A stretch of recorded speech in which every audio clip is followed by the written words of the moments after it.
পাবো না? কে বলল তাকে পাবো না? আমি তো সব সময় তাকে খুব কাছে অনুভব করি। আমার পদ্মফুল সব সময় তাকে মন গহীনে রাখছি আমি খুব যতনে।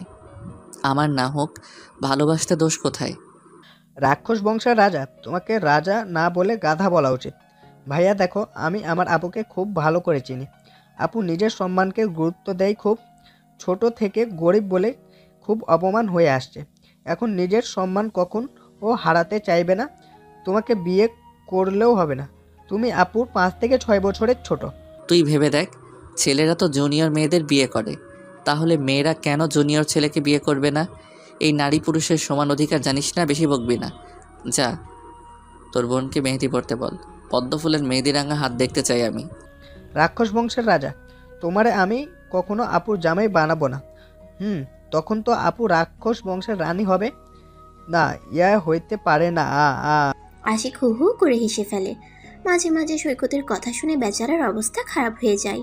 তার একটাই চিন্তা, রাক্ষস বংশের রাজার সাথে তার বোনের বিয়ে হলে তার বোন তো রানী হবে, সে কিছুতেই তার বোনকে রাক্ষস বানাবে না। রাত লেগে আসছে। জান্নাতুল নিজের হাতের মেহেদি তুলে সৈকতকে মেহেদি দিয়ে দেয়, সাথে টিভি দেখছে। রাক্ষস দ্য মাফিয়া গ্যাং, সেই গ্যাংয়ের লোগো দিয়ে 15টা লাশ পাওয়া গেছে। 15টা লাশের মধ্যে 10টা পুরুষ, 5টা মহিলা। সবার কপালে ছোট্ট করে রাক্ষস দ্য মাফিয়া গ্যাং লেখা। আবারও কি তাহলে সেই গ্যাং ফিরে আসছে? তাদের গ্যাংয়ের নাম রাক্ষস দ্য মাফিয়া হওয়ার কারণ, তারা রাক্ষসদের মতন শরীরে বিভিন্ন জায়গা চামড়া উঠাইয়া দেয়। নখের হাজার হাজার চিহ্ন দেখা যায় শরীরে। এই 15টা খুন ঠিক একইভাবে করা হয়েছে, কিন্তু রাক্ষসদের মতন এমন চিহ্ন তার কিভাবে করে সেটা এখনো জানা হয়নি। কাল রবিবার, ঈদের দিন। তার ঠিক 7-8 ঘন্টা আগে এমন নিউজ দেখলে কার মাথা ঠিক থাকবে? প্রায় প্রতিটি নিউজ চ্যানেলে একই খবর, রাক্ষস দ্য মাফিয়া গ্যাং নতুন করে ফিরে আসছে। জান্নাত সৈকতের হাতে মেহেদি দিয়ে দিচ্ছিল, তখন এমন নিউজ থেকে হাত থেকে মেহেদি পড়ে যায়। জান্নাতুল ভীতু কণ্ঠে বলে, বাপরে বাপ, এমন নির্মমভাবে কেউ কাউকে খুন করে? আর এই রাক্ষস দ্য মাফিয়া গ্যাং নামটা তো আমি প্রথম শুনলাম। উফ, গ্রামে বাস করলে যা হয় আর কি। ভাই, তুই সাবধানে থাকিস, এই রাক্ষসরা আবার তোকে না খেয়ে ফেলে, কারণ তুই তো রাক্ষস আছে বলে বিশ্বাস করিস। আপু, এইভাবে ভয় দেখাস কেন? আমি রাক্ষস বিশ্বাস করি না। তোর মতো আমি ভীতু না যে মেহেদি দিব না আমি। দেখ, তোর পায়ের কাছে রাক্ষস। সৈকত লাফিয়ে ওঠে। বেচারা নিউজ দেখে ভয়ে আছে, তার উপর তার প্রাণ প্রিয় বাদর বোন এমন মজা নিচ্ছে তার থেকে। সৈকত ঠোঁট উল্টাই জান্নাতুলের দিকে তাকিয়ে থাকে। জান্নাতুল সৈকতের চুলগুলো এলোমেলো করে দেয়, তারপর মেহেদি নিয়ে আবারও হাতে পরাতে থাকে, আর সৈকতকে ধীর কণ্ঠে বলে, দেখ, আমরা তো জানি গ্যাংয়ের হয়ে যারা কাজ করে তারা কিন্তু ভালো মানুষকে খুন করে না। আর আমি এখানকার 2টা ছেলেকে চিনি, এরা 1 বছর আগে আমাকে। যাই হোক, গিয়ে দেখ, সবার কিছু না কিছু দোষ আছে, তাই এসব নিয়ে ভাবিস না। কিন্তু ঈদের আগে কতগুলো মায়ের কোল খালি হলো। আমি আশিক ভাইয়াকে আর রাক্ষস বংশের রাজাকে বলবো না। ভাইয়া যদি রাগ করে এদের মতো আমাকে খুন করে, তাহলে আজকেই ভাইয়ার থেকে ক্ষমা চেয়ে নেব। আর কখনো রাক্ষস বংশের রাজা বলবো না। বাবা। সৈকত মনে মনে কথাগুলো ঠিক করে নেয়। সৈকতের মেহেদি দেওয়া শেষ হলে রুমে গিয়ে ফোনটা নিয়ে আশিকের কাছে ফোন দেয়। তারপর ওই পাশ থেকে যা শুনে, তারপর নিজেকে আর ঠিক রাখতে পারে না, হাত থেকে ধরাম করে ফোনটা পড়ে যায়, আর সৈকত সেন্সলেস হয়ে মেঝেতে লুটিয়ে পড়ে। কিছু পড়া শব্দে জান্নাতুল সহ কয়েকজন দৌড়ে সৈকতের রুমে যায়। গিয়ে দেখে সৈকত সেন্সলেস হয়ে পড়ে আছে। জান্নাতুল ভয়ে ভয়ে বলে, সৈকত, সৈকত ভাই, কি হয়েছে তোর? সৈকত, কথা বল। আপনাকে রাক্ষস বংশের রাজা বিচিয়ে খেয়ে ফেলবে আপু। আমি আমি আর আশিক ভাইয়াকে রাক্ষস বংশের রাজা বলবো না। আপু প্লিজ, তুমি ভাইয়াকে বলে দিও আমাকে যেন না খেয়ে ফেলে। প্লিজ আপু, তুমি ভাইয়াকে বলে দিও। আশিক তখনও লাইনে ছিল। এপাশ থেকে সৈকতের এমন ভীতু কণ্ঠ শুনে হুহা করে হাসতে থাকে। সে তো মজা করে বলছিল যে, আমি রাক্ষস বংশের রাজা, তাই না সৈকত? এবার তোমাকে কে বাঁচায়? ওই 15টা মানুষের মতো করে আমি তোমাকে খুন করব। তখন আর কেউ আমাকে রাক্ষস বংশের রাজা বলতে পারবে না। ফোনের উপাস থেকে হাসির শব্দে জান্নাতুল সৈকতের পড়ে থাকা ফোনটা হাতে নেয়। দেখে আশিক লাইনে আছে। কিছুটা কপট রাগ নিয়ে ফোনটা কানে ধরে। এই ছেলে, তোমার সমস্যা কি? সৈকতকে ভয় দেখাও কেন? ও সেন্সলেস হয়ে পড়েছিল। এমনি আমি একটু বলায় ভয়ে কিছু করছি না, আর তুমি ওকে আবার ভয় দেখাতে লাগছো। সব কিছুর লিমিট আছে কিন্তু। পদ্ম ফুলের তো নেই রাগ, তাহলে আমার পদ্ম ফুল এত রাগী কেন? এক পদ্ম ফুল ঝিলে ঠান্ডা হয়, আর আমার পদ্ম ফুল দেখি জ্বলে ওঠে। পদ্ম ফুল, শুনছি আপনি নাকি আমার হবেন। শাট আপ আশিক, আবারও তোমার পাগলামি শুরু করছো? মেজাজ খারাপ করবে না আমার। দিন দিন তুমি বাচ্চা হচ্ছ নাকি? সৈকতের সাথে কথা বলো, ওকে বলে দাও তুমি তখন মজা করছিলে। আশিকের মুখটা চুপসে যায়। সে তার পদ্মফুলকে বোঝাতে চায় সে যা বলে তা বাচ্চামি করে বলে না। সে তো সিরিয়াসভাবে এসব বলে, কিন্তু তার পদ্মফুল যে তাকে নিতান্ত বাচ্চা ছেলে মনে করে। আশিক সৈকতের সাথে হালকা কথা বলে ফোন রেখে দেয়। তোর মতো মানুষ আমি দেখি নাই। সামান্য কারো কথা শুনে এত ভয় পেয়ে যাবি? এত ভীতু হয়েছিস কিভাবে বলতো? আর আশিক তোর থেকে বড়, ওকে রাক্ষস বংশের রাজা এসব কি বলে ডাকিস? হ্যাঁ, এরপর যেন এসব না শুনি। সরি আপু, এমনটা আর হবে না। দেখি তোর মেহেদি রাঙা হাতের কয়েকটা পিক তুলি রেখে দেবো আমার কাছে। এর পরের ঈদে এখানে নাও থাকতে পারিস। শ্বশুর বাড়ি যদি চলে যাস তখন তোর মেহেদি রাঙা হাত দুটা দেখব। হ্যাঁ, বয়স হয়েছে, আর কত বাপের বাড়ি থাকবো, তাই না? নে, ভালো করে ছবি তুলে রাখ, আর মেহেদি দেওয়া শিখে নিস। সব কাজ পারিস, এটা আবার বাদ যাবে কেন? তোর গার্লফ্রেন্ডকে দিয়ে দিস। আমার গার্লফ্রেন্ড নাই, ওকে? আমি এসব আবাল ছাবাল পালি না। তোর ছোট ভাই এখনো ছোট আছে, বুঝলি? এসব পিরিত আমি করি না। আমার শেখা খাওয়ার ইচ্ছা নাই। তাহলে তোর মেসেঞ্জারের হবু বউ দিয়ে একটা আইডির নিকনেম দেওয়া আছে, ওইটা কে তাহলে? আবাল নাকি? আচ্ছা আচ্ছা, আজকাল আবালরা বুঝি ফেসবুক চালায়? ইয়াম, তুই আমার ফোনে হাত দিয়েছিস কেন? মানে এটা আমার ক্লাসমেট আপু, ও নিজে এসব নিক নেম দিয়ে রেখেছে। আমি ভালো ছেলে, আম্মুকে যেন বলিস না এসব প্লিজ। এসব বাদ, আগে এটা বল, আশিকের নাম্বার তোর কাছে কিভাবে আসলো?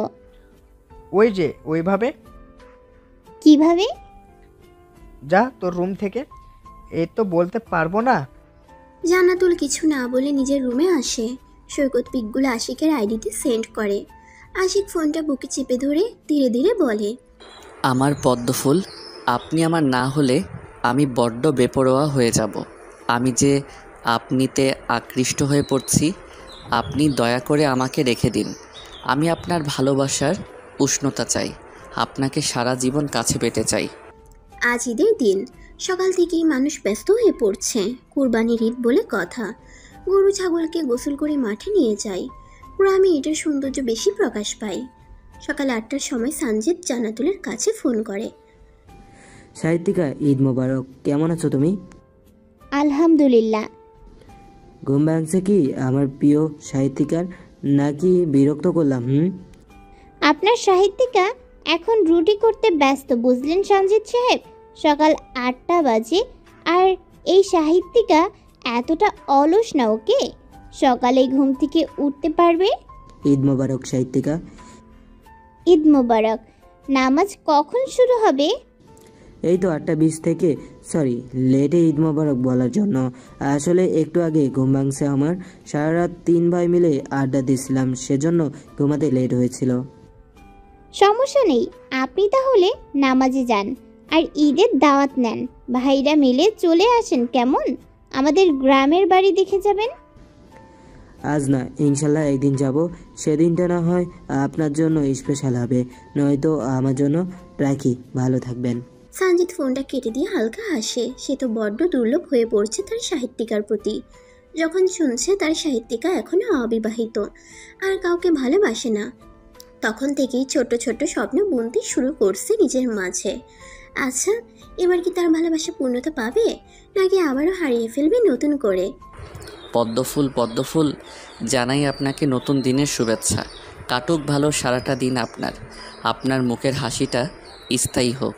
ঈদ মোবারক পদ্মফুল, আপনি তাজা থাকুন সব সময়। বিকাল 5টা। গোস্ত কাটা, রান্না করা সব নিয়ে ব্যস্ত অনেকটা গ্রামের মানুষজন। কেউ কেউ তো কুরবানি দিয়ে গোস্ত ফ্রিজের সাথে সাথে ঠুকিয়ে রাখছে, কেউ কেউ আবার একটু গোস্তের জন্য হাহুতাশ করে।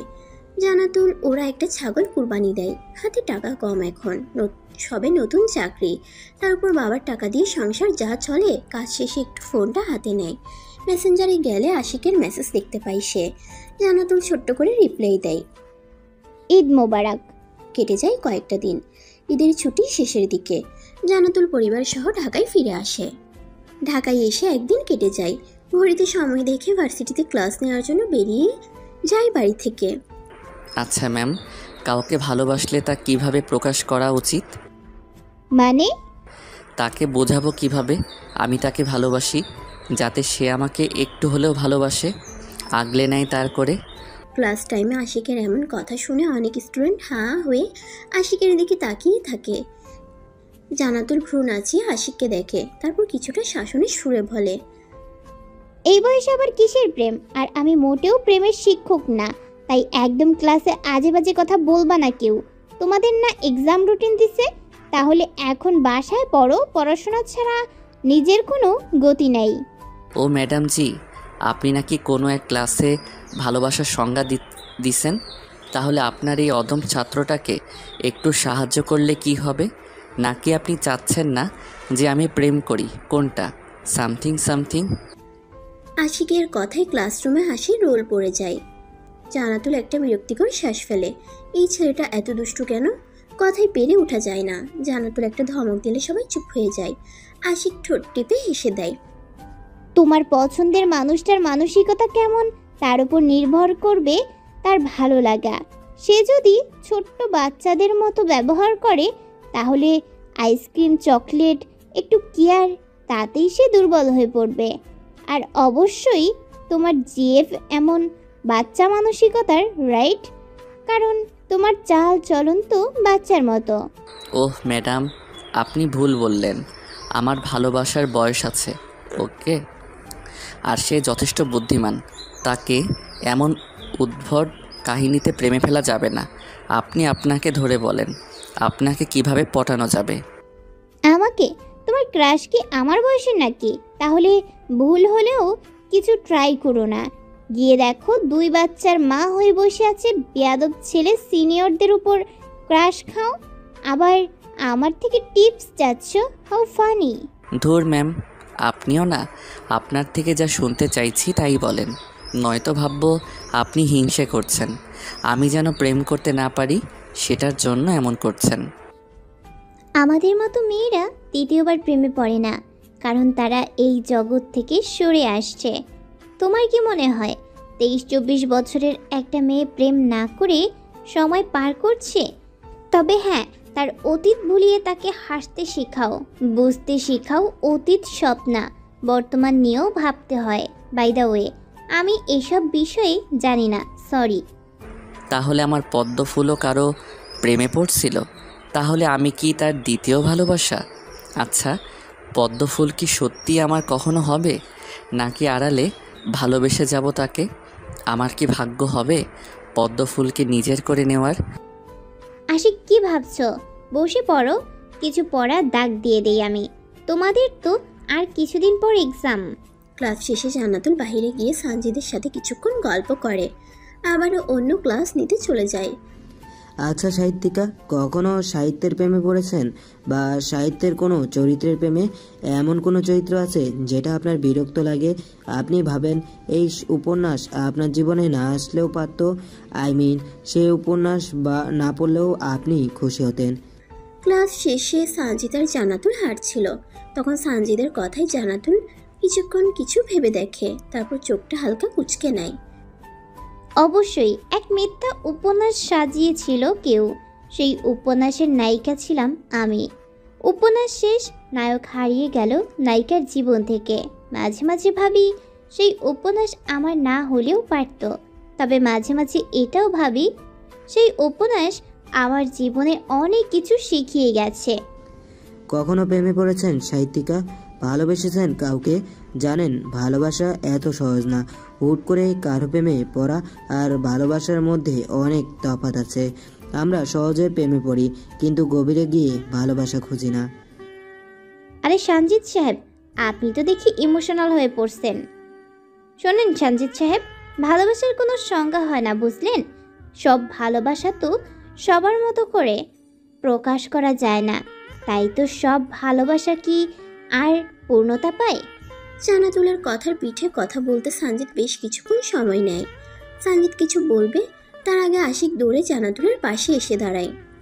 সঞ্জিত আর জান্নাতুল দুজনেই চমকে ওঠে। ম্যাম, ভালোবাসার রং কেমন?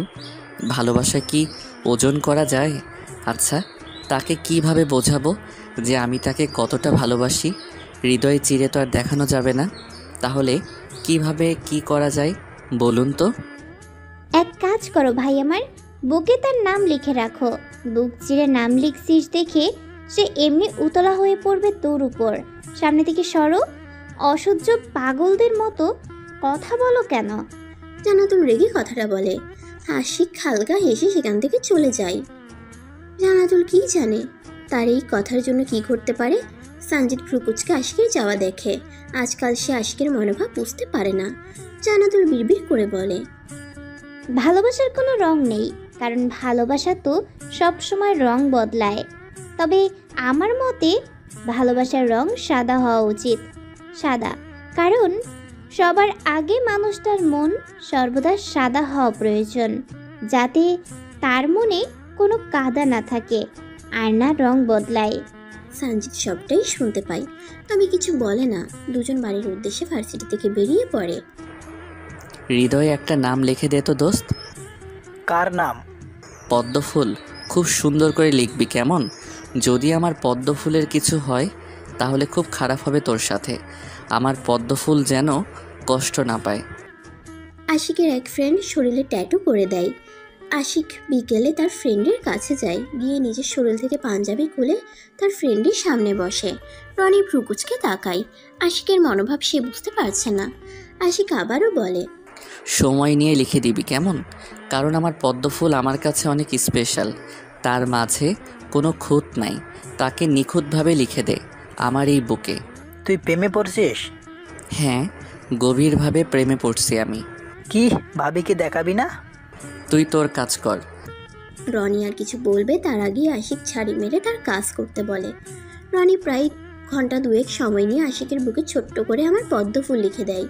আশিক উঠে আয়নার সামনে গিয়ে বুকে হাত দেয়। রক্ত মুছে নিজের হাতেই একটা চুমু খায়। আমার পদ্মফুল আপনাকে আমি আমার বুকে লিখে নিলাম। এখন শুধু খাতা কলমে লিখে নেওয়া বাকি। আপনি আমার থেকে পালাতে পারবেন না, কারণ আমার স্পেশাল জায়গায় আপনার নাম একদম খোদাই করে লেখা হয়ে গেল। আমার পদ্মফুল, আপনি এখন সব সময় আমার সাথে থাকবেন। ইস, আমার পদ্মফুল, এত সুন্দর করে আপনাকে কেউ কি কখনো ভালোবাসবে? আশিক বাসায় এসে আয়নার সামনে দাঁড়িয়ে একটা কবিতা বলে ফেলে। রনি মনে মনে আশিককে পাগল ভেবে নেয়। এইভাবে বুকে আমার পদ্মফুল কেউ লিখেও নেয় নাকি? লিখে নিলেও নাম লিখে নেওয়া উচিত ছিল। আশিক রনির হাতে টাকা ধরিয়ে দিয়ে বাসায় চলে আসে। পরের দিন বেলা 11টা। সৈকত, তার মা ও বাবা বসে বসে গল্প করছিল। তখন বাসায় কলিং বেল বেজে ওঠে। জান্নাতুলের বাবা হামিদ গিয়ে দরজা খুলে দেয়। দেখে একটা ছেলে ব্যাগ নিয়ে দাঁড়িয়ে আছে। আশিক তার শ্বশুরমশাইকে দেখে ভয়ে একটু ঠোক গিলে। তারপর এদিক ওদিক তাকিয়ে বলে, সালাম নিবেন শ্বশুর মশাই, আমি আপনার একমাত্র জামাই। করবেন না অপমান, নয়তো হবে মানহানি আমার। আমি হতে চাই আপনার প্রিয় জামাই। সালাম নিবেন শ্বশুর মশাই। প্রথমে আশিকের কথা শুনে উনি রাগ করলেও পরে আশিকের এমন ছন্দ মাখা কথা শুনে ফিক করে হেসে দেন উনি, কারণ উনি নিজেও যে একজন মজার মানুষ। আশিকও হালকা হেসে ভিতরে আসার অনুমতি দেয়। ও শ্বশুর আব্বা, ভিতরে কি দিবেন আসতে আমাকে? আমি তো আপনার মেয়ে জামাই। জামাইকে বাহিরে দাঁড় করিয়ে রাখতে নেই, এটা কিন্তু ঘোর অন্যায়। জামাই কিন্তু রাগ করবে এবার। ভিতরে প্রবেশ করতে পারেন নাতি নাতনির বাপ। আপনার অপেক্ষায় প্রহর গুনছিলাম এত রাত। আসলেন তবে আপনি এবার? আসুন আসুন, ভিতরে আসুন। আপনি আমার বড় মেহমান, আপনি ছাড়া আমরা বড় অসহায়। লে হালুয়া, এখানে দেখি আমার শ্বশুর আব্বা আমার মতো মজা করতে লাগছে। ভিতরে নিয়ে গিয়ে পাছায় বাড়ি দিবে না তো? আশিক, তুই রং টাইমে আসছিস, এখানে বস। আরে জামাই বাবাজি, একমাত্র জামাইয়ের পাছায় কি আমি বাড়ি মারতে পারি? ভিতরে আসুন আপনি।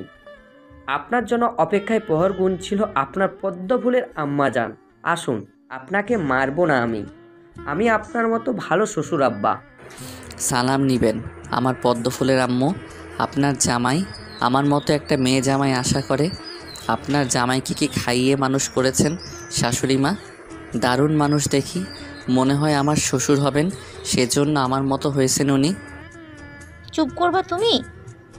এই লজ্জা করে না এসব বলতে? কি ছেলে তুমি, বাপরে! মেয়ের সামনে, মেয়ের বাবার সামনে দাঁড়িয়ে এসব বলছো? মাথায় আসে না একবারও? তোমার প্রাণপ্রিয় পদ্মফুলের বাবা তোমাকে এই মুহূর্তে বাড়ি থেকে বের করে দিতে পারে। না শাশুড়ি মা, এই ভয় আমার নেই, কারণ শ্বশুর আব্বা বলছেন উনি আমাকে নাতি নাতনির বাবা বানাবেন। তো তার জন্য আমার পদ্মফুলকে বিয়ে করতে হবে।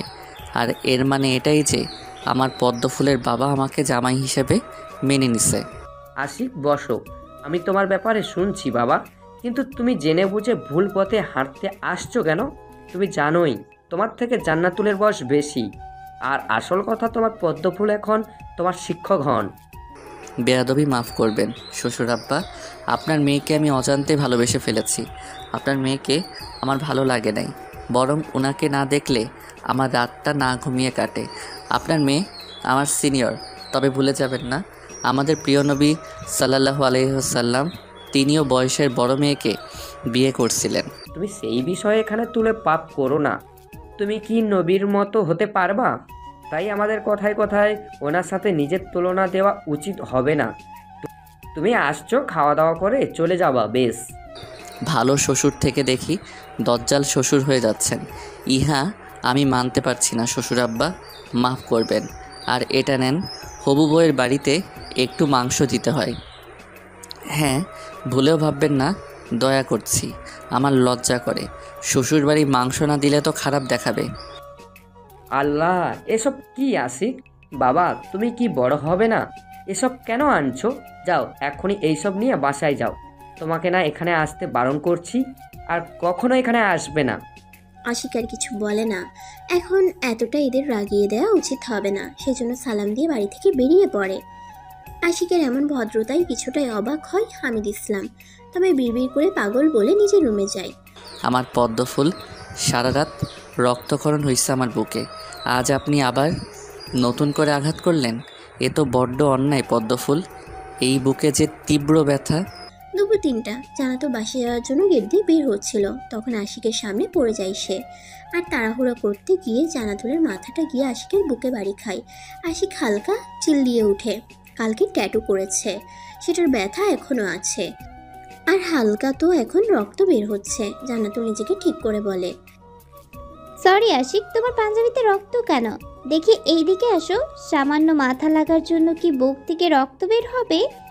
আমার মাথায় তো আর শিং নাই যে গুঁতো লাগবে। শিং না থাকলেও তো কি হয়েছে, কথার ধার আছে তো, সেটাই আমার হৃদয়ে রক্তক্ষরণ করতে পারবে। আচ্ছা ম্যাম, বুকে তো নাম লিখলাম, এবার তাকে দেখাবো কিভাবে? মানে সত্যি নাম লিখছো নাকি তুমি? দেখি দেখি, কেই ভাগ্যবতী যার নাম বুকে অঙ্কন করছো? দেখাও তাকে, হামলিয়ে পড়বে তোমার ওই বুকে। না ম্যাম, আমার পদ্মফুল এমন না, প্রয়োজন পড়লে ঠাটিয়ে চর বসিয়ে দিবে দুঘা। ভুলেও পাঞ্জাবি খুলে বুক দেখানো যাবে না, এটা না হয় তার জন্য সারপ্রাইজ হয়ে থাকুক। একটা সময় নিজে এই বুকে হাত দিয়ে বলবে, আশিক এ কী করছো তুমি? তুমি এত পাগলামি করো কেন? কষ্ট করে আমার নাম বুকে লিখছো কেন? তুমি জানো না তোমার বুকের ক্ষরণ যে আমাকে বড্ড কষ্ট দিচ্ছে? আশিক কি ভাবছো এত? এই সময় ভার্সিটিতে কি করছো তুমি? বাসায় যাও আর বুকে দেখে নিও কিছু হয়েছে নাকি। আমি তো বুঝতে পারছি রক্ত বের হচ্ছে। আপনাকে দেখতে আসলাম পদ্মফুল, আপনাকে না দেখলে আমার যে শান্তির ঘুম হয় না। আপনি এখন আমার নেশা হয়ে গেছেন, আপনার সেই মায়ামাখা মুখখানি না দেখলে আমার চলবেই না। আশিক যেতে যেতে বিড়বিড় করে কথাগুলো বলে। জান্নাতুল নিজের ফোনের দিকে তাকায়। কাল তার জন্মবার্ষিকী, এটার কথা কেউ মনে রাখে না, কে রাখবে? স্পেশালভাবে তো কেউ নাই, যে ছিল সে তো হারিয়ে গেছে মিথ্যে ছলনা করে। এই পদ্মফুল জাগিয়ে আছেন কেন? উইশ নেবেন বলে? শুভ জন্মদিন পদ্মফুল, শুভ হোক আপনার চলার পথ, আপনার জামাই সুখী হোক আপনাকে নিয়ে, পূরণ হোক আপনার ওনার আশা। এই উনিটা আবার কে? আর আমার বার্থডের কথা কিভাবে জানলে তুমি? কেউ তো মনে রাখলো না, তাহলে তোমাকে কে বললো? কিছু জিনিস বলতে হয় না পদ্মফুল, খুঁজে নিতে হয়। আপনি এত তুচ্ছ না যে বলতে হবে আপনার বার্থডে কবে। আপনি নিজেই স্পেশাল কেউ, তাই নিজেকে খুঁজে নিতে হয়। জান্নাতুল হালকা হাসে। সে কখনো কারো স্পেশাল হতে পারেনি। সময় এখন রাত 12টা। সেই কখন থেকে রাবেয়া ইসলামী দরজায় নক করছে, কিন্তু কোনো হদিস নাই। জান্নাতুল এবার বুঝতে পেরে উঠে গিয়ে দরজা খুলে দেয়। আম্মু তুমি এত রাতে? কিছু হয়েছে কি? বাবা ঠিক আছে তো নাকি? হ্যাঁ ঠিক আছে। শুভ জন্মদিন মা। আজ তুই 28 বছর পূর্ণ হলে 28-এ পা দিলি। জীবনে চলার পথ সহজ ছিল না, সব সময় এইভাবে লড়াই করে যাবি। তোকে দেওয়ার মতো কিছু নেই আমার কাছে। দোয়া করি সব সময় সুখী হবি তুই। রাতে আসলাম বলতে না হয় ভাববি মা মনে রাখে নাই মেয়ের জন্মদিনের কথা। তোর বাবার তরফ থেকে ভালোবাসা নিস। ধন্যবাদ আম্মু, লাভ ইউ। যাও এখন গিয়ে ঘুমিয়ে পড়ো। আর এসব জন্মদিন আমার জন্য না, আমার বয়সে কম না। এই বয়সে এসব করলে মানুষ হাসবে। রাবেয়া নিজের মেয়ের মাথায় হাত বুলিয়ে দেয়, তারপর জান্নাতুলের রুম থেকে চলে যায়। জান্নাতুল ভাবতে থাকে আশিককে কে বলল আজ তার বার্থডে। বেশি না ভেবে রাত হয়েছে দেখে ঘুমিয়ে পড়ে। নতুন করে ভোরের আলো ফোটে। এক কিশোরী 28-এ পা দিল, কিন্তু এখনো বিয়ে হচ্ছে না দেখে চারপাশ থেকে নানা রকম কথা ভেসে আসতে থাকে। মা তোর জন্য ছেলে দেখব।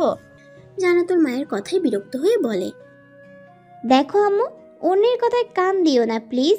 আর এখানে কজন আমাদের চিনে, তাই প্লিজ চুপচাপ থাকো। আমি বিয়ে না করে এখানে যদি সারা জীবন থাকি তাতে তোমার কোনো সমস্যা আছে নাকি? আমি তোকে সেটা বলি নাই মা, আমি বলছি বয়স হয়েছে তোর। বেশি বয়স হলে দেখবি আবার বাচ্চা হবে না। জানিস না তো আর একটা বাচ্চার জন্য মানুষ কত হাঁ উতাস করে। আর এখন চাকরি করিস তুই, অনেক ঘর আসছে নাকি। তোর মামি আমাকে বলল ওরা নাকি আজ একটা সম্বন্ধ নিয়ে আসবে। জানতাম এখন আত্মীয়তা বাড়বে।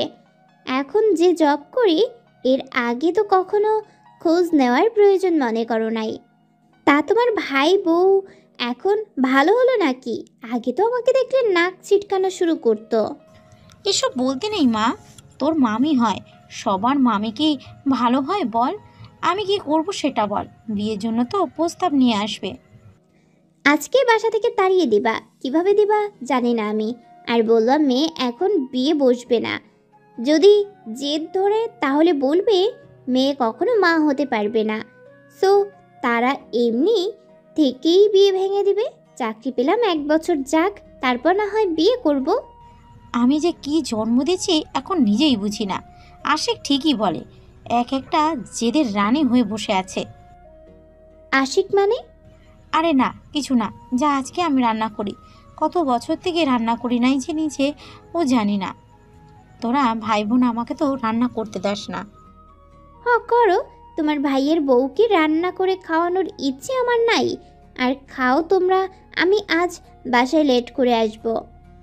জান্নাতুল রেডি হয়ে এখনই বের হয়। তার মামি যে কোনো সময়ে আসবে সেটা তার জানা আছে, তাই সকাল সকাল বাড়ি থেকে বেরিয়ে পড়ে। তারপর আশেপাশে একটু ঘোরাঘুরি করে ভার্সিটি টাইমে ভার্সিটিতে যায়। পদ্মফুল সাদা হয় না কেন? আমাকে বলছো? জান্নাতুল রিকশায় উঠে সৈকতের কাছে যাওয়ার জন্য ভেবে নেয় এখন সে বাসায় যাবে না। হুট করে আশিক রিকশায় উঠে পড়ে কথাটা বলে, পদ্মফুল ছাড়া এখানে কেউ আছে নাকি? পদ্মফুল আপনি দয়া করে চোখ দুটো বন্ধ করুন প্লিজ। আপনার চোখে মায়া আছে, তীব্র একটা আকর্ষণ যা সহ্য করার ক্ষমতা আমার নাই। শুরু হয়েছে আর রিকশা নেই? এখানে কি করছো? নামো রিকশা থেকে। মামা রিকশা দাঁড় করান তো। আশিক নামো, আমি সৈকতের কাছে যাচ্ছি, সরো। আজব তো, স্টুডেন্টকে হেল্প করবেন না? আপনার স্টুডেন্ট বিপদে পড়ছে, একটু হেল্প করেন। বাংলা বিষয়ের একটু ঝামেলা হয়েছে, একটু বুঝিয়ে দিবেন প্লিজ। আশিক মুখটা ইনোসেন্ট বানিয়ে কথাটা বলে। জান্নাতুল ভাবে সত্যি বলছে, সেজন্য কিছু বলে না। আর একটা রেস্টুরেন্টে গিয়ে আশিক বসে পড়ে। জান্নাতুল বিরক্ত নিয়ে বসে। তারপর আশিক বই বের করলে হালকা এটে সেটা বুঝিয়ে দেয়। আমার পদ্ম ফুলের সুবাস এত সুন্দর কেন? পদ্ম ফুল কি মাখেন শরীরে? আপনার শরীরের ঘ্রাণ আমার বড্ড প্রিয়। মাঝে মাঝে মন চায় আপনার শরীরে মুখ গুজিয়ে রাখি। জান্নাতুল মাত্র মুখে কফি উঠায়। আশিকের এমন কথাই মুখ থেকে কফি বেরিয়ে আশিকের পাঞ্জাবিতে পড়ে। জান্নাতুল কাঁচতে থাকে। মন যাচ্ছে আশিককে কাঁচা চিবিয়ে খেতে, নয়তো ঠাটিয়ে দুটো চর বাসাতে। আশিক মুখটা ছোট করে পাঞ্জাবিতে হাত দেয়, তারপর হালকা সুরে বলে, পদ্মফুল, আপনার এটা উচিত হয়নি। উচিত ছিল বমি করে আমার পাঞ্জাবি মেখে দেওয়া। আমি আপনার মাথায় হাত বুলিয়ে দিয়ে বলতাম, আমার পদ্মফুল, সুখবর আছে তাহলে? ইস, আমি বাবা হব আর আপনি মা হবেন পদ্মফুল। উফ, তা না করে কফি ফেলাই দিলেন। ইহা কি মানতে পারি আমি? আশিক ভাই, তোর দুটো পায়ে পড়ি আমি। এবার চুপ যা ভাই। তোকে কে জন্ম দিছে বাপ আমার? এসব অসভ্য কথা কই শিখছিস? আল্লাহ আমাকে রক্ষা করো। এই বিয়াদব যেন আমার থেকে 100 হাত দূরে থাকে সবসময়। ছি জি পদ্মফুল, ছি। যাকে জামাই বানাবেন তাকে বাপ বলতে নেই। এখনই বাপ বলা উঠিয়ে নেন। ইহা অনেক বড় পাপ করে ফেলছেন। ভাই না হয় ঠিক ছিল, তাই বলে বাপ? আল্লাহ আমার পদ্মফুলকে মাফ করে দিয়েন। আশিক, মায়ের দিব কিন্তু এবার। ফাজলামি রাখো। তুমি না কাউকে ভালোবাসো? দোয়া করি সে যেন কখনো তোমার না হয়। তোমার এমন বিয়াদব ছেলে ভালোবাসা পাওয়ার যোগ্য না। আশিক হুট করে কেঁদে উঠে। জান্নাতুল ভরকে যায়। পায়ের কাছে তাকিয়ে দেখে আশিক তার পা ধরে বসে পড়েছে। মানুষ তাকিয়ে আছে সেই দিকে। হুট করে আশিকের কি হলো জান্নাতুল বুঝতে পারে না। আশিক পা ধরে বলে, প্লিজ পদ্মফুল, আপনার থেকে আমি 100 হাত দূরে থাকব, তবু আপনি আমার অভিশাপ তুলে নেন। আমি যাকে ভালোবাসি তাকে না পেলে আমার বাবা মা তাদের সন্তান হারিয়ে ফেলবে। নিজেকে শেষ করে দিব আমি আর আপনার সাথে ফাইজলামি করব না।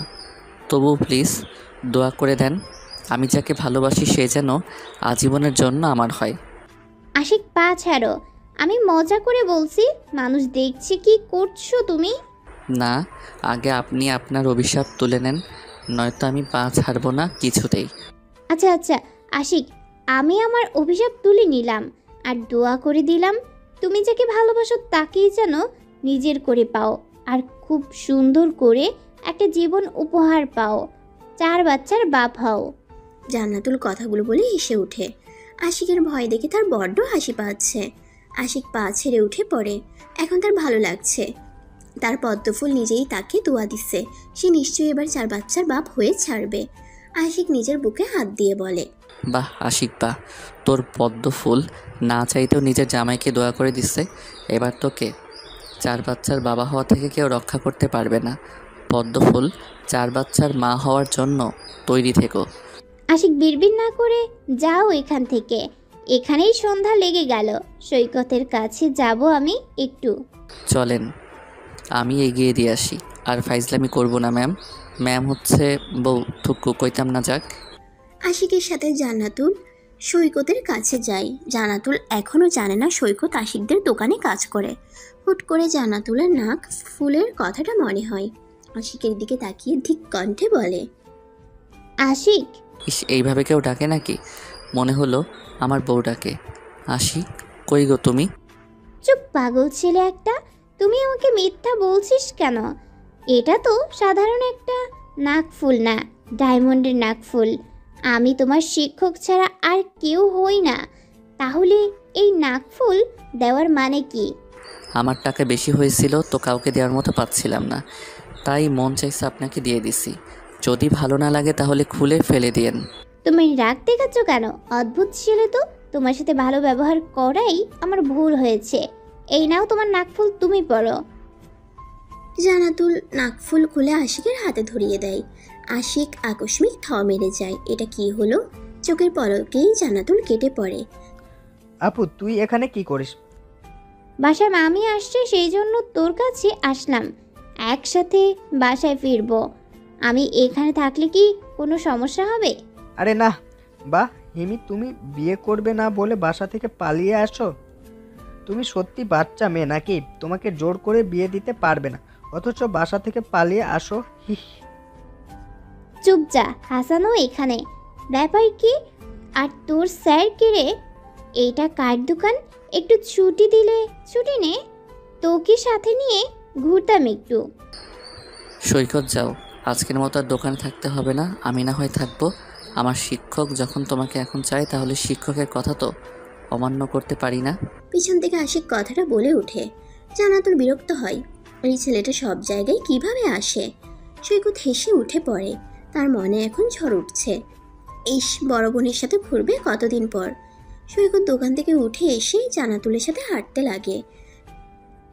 আশিকের কথায় দোকান থেকে উঠে আসলি যে, দোকানের মালিক কিছু বলবে না? আরে এটা তো আশিক ভাইয়াদের দোকান, কিছু বলবেন না? আরে হাসান ভাইয়া তো এখানে আশিক ভাইয়ার বড় চাচার ছেলে। আশিকদের দোকানে তুই কাজ করিস? তোকে জবটা কে দিয়েছিল? সত্যি করে বলতো, সব কিছু আমার মাথার উপর দিয়ে যাচ্ছে। তোর এসব না ভাবলেও হবে, চল তো একটু পার্কে গিয়ে ঘুরি। জান্নাতুল আর কিছু না বলে দুজন মিলে প্রায় 3 ঘন্টার মতো ঘোরাঘুরি করে। তারপর বাহির থেকে খাবার নিয়ে বাসায় যায়। সবাই মিলে সেই খাবার খেয়ে ঘুমিয়ে পড়ে। এর মাঝে 1 মাস কেটে যায়। কাল থেকে অনার্স 3য় বর্ষের ফাইনাল এক্সাম। জান্নাতুলের দায়িত্ব পড়ছে। তাদের ভার্সিটির পাশে একটা ভার্সিটি আছে, সেই ভার্সিটিতে। আর সেই ভার্সিটিতে তাদের স্টুডেন্টরাও থাকবে। তবে নিজ স্টুডেন্ট যে রুমে থাকবে সেই রুমে তাদের গার্ড হিসেবে রাখা হয় না। এই 1 মাস আশিক অবশ্য জান্নাতুলকে নতুন করে আর জ্বালায়নি। পড়াশোনা নিয়ে ব্যস্ত ছিল সে। এর মাঝে সানজিদ আর জান্নাতুলের ভালো একটা ফ্রেন্ডশিপ তৈরি হয়। সকালে সৈকত, ক্লাসে যাসনি? ও গিয়েছিলাম, বাট 2টা ক্লাস করে চলে আসছি। আজ দোকানে একটু তাড়াতাড়ি যেতে হবে। হাসান ভাইয়ার পরীক্ষা যে 2টা থেকে, তাই আমাকে একটু আগে যেতে বলল। আচ্ছা যা, আমাকে এবার ভার্সিটি যেতে হবে। 1 ঘন্টা আগে জান্নাতুল ভার্সিটিতে যায়। তাদের ভার্সিটির বাংলা স্টুডেন্টরা কোন রুমে পড়ছে সেটা একটু চেক করতে যায়। কয়েকটা রুম নিয়ে সবাইকে বসানো হয়েছে। জান্নাতুল আসতে যাবে, তখন পিছন থেকে আশিক ডাক দেয়। পদ্মফুল।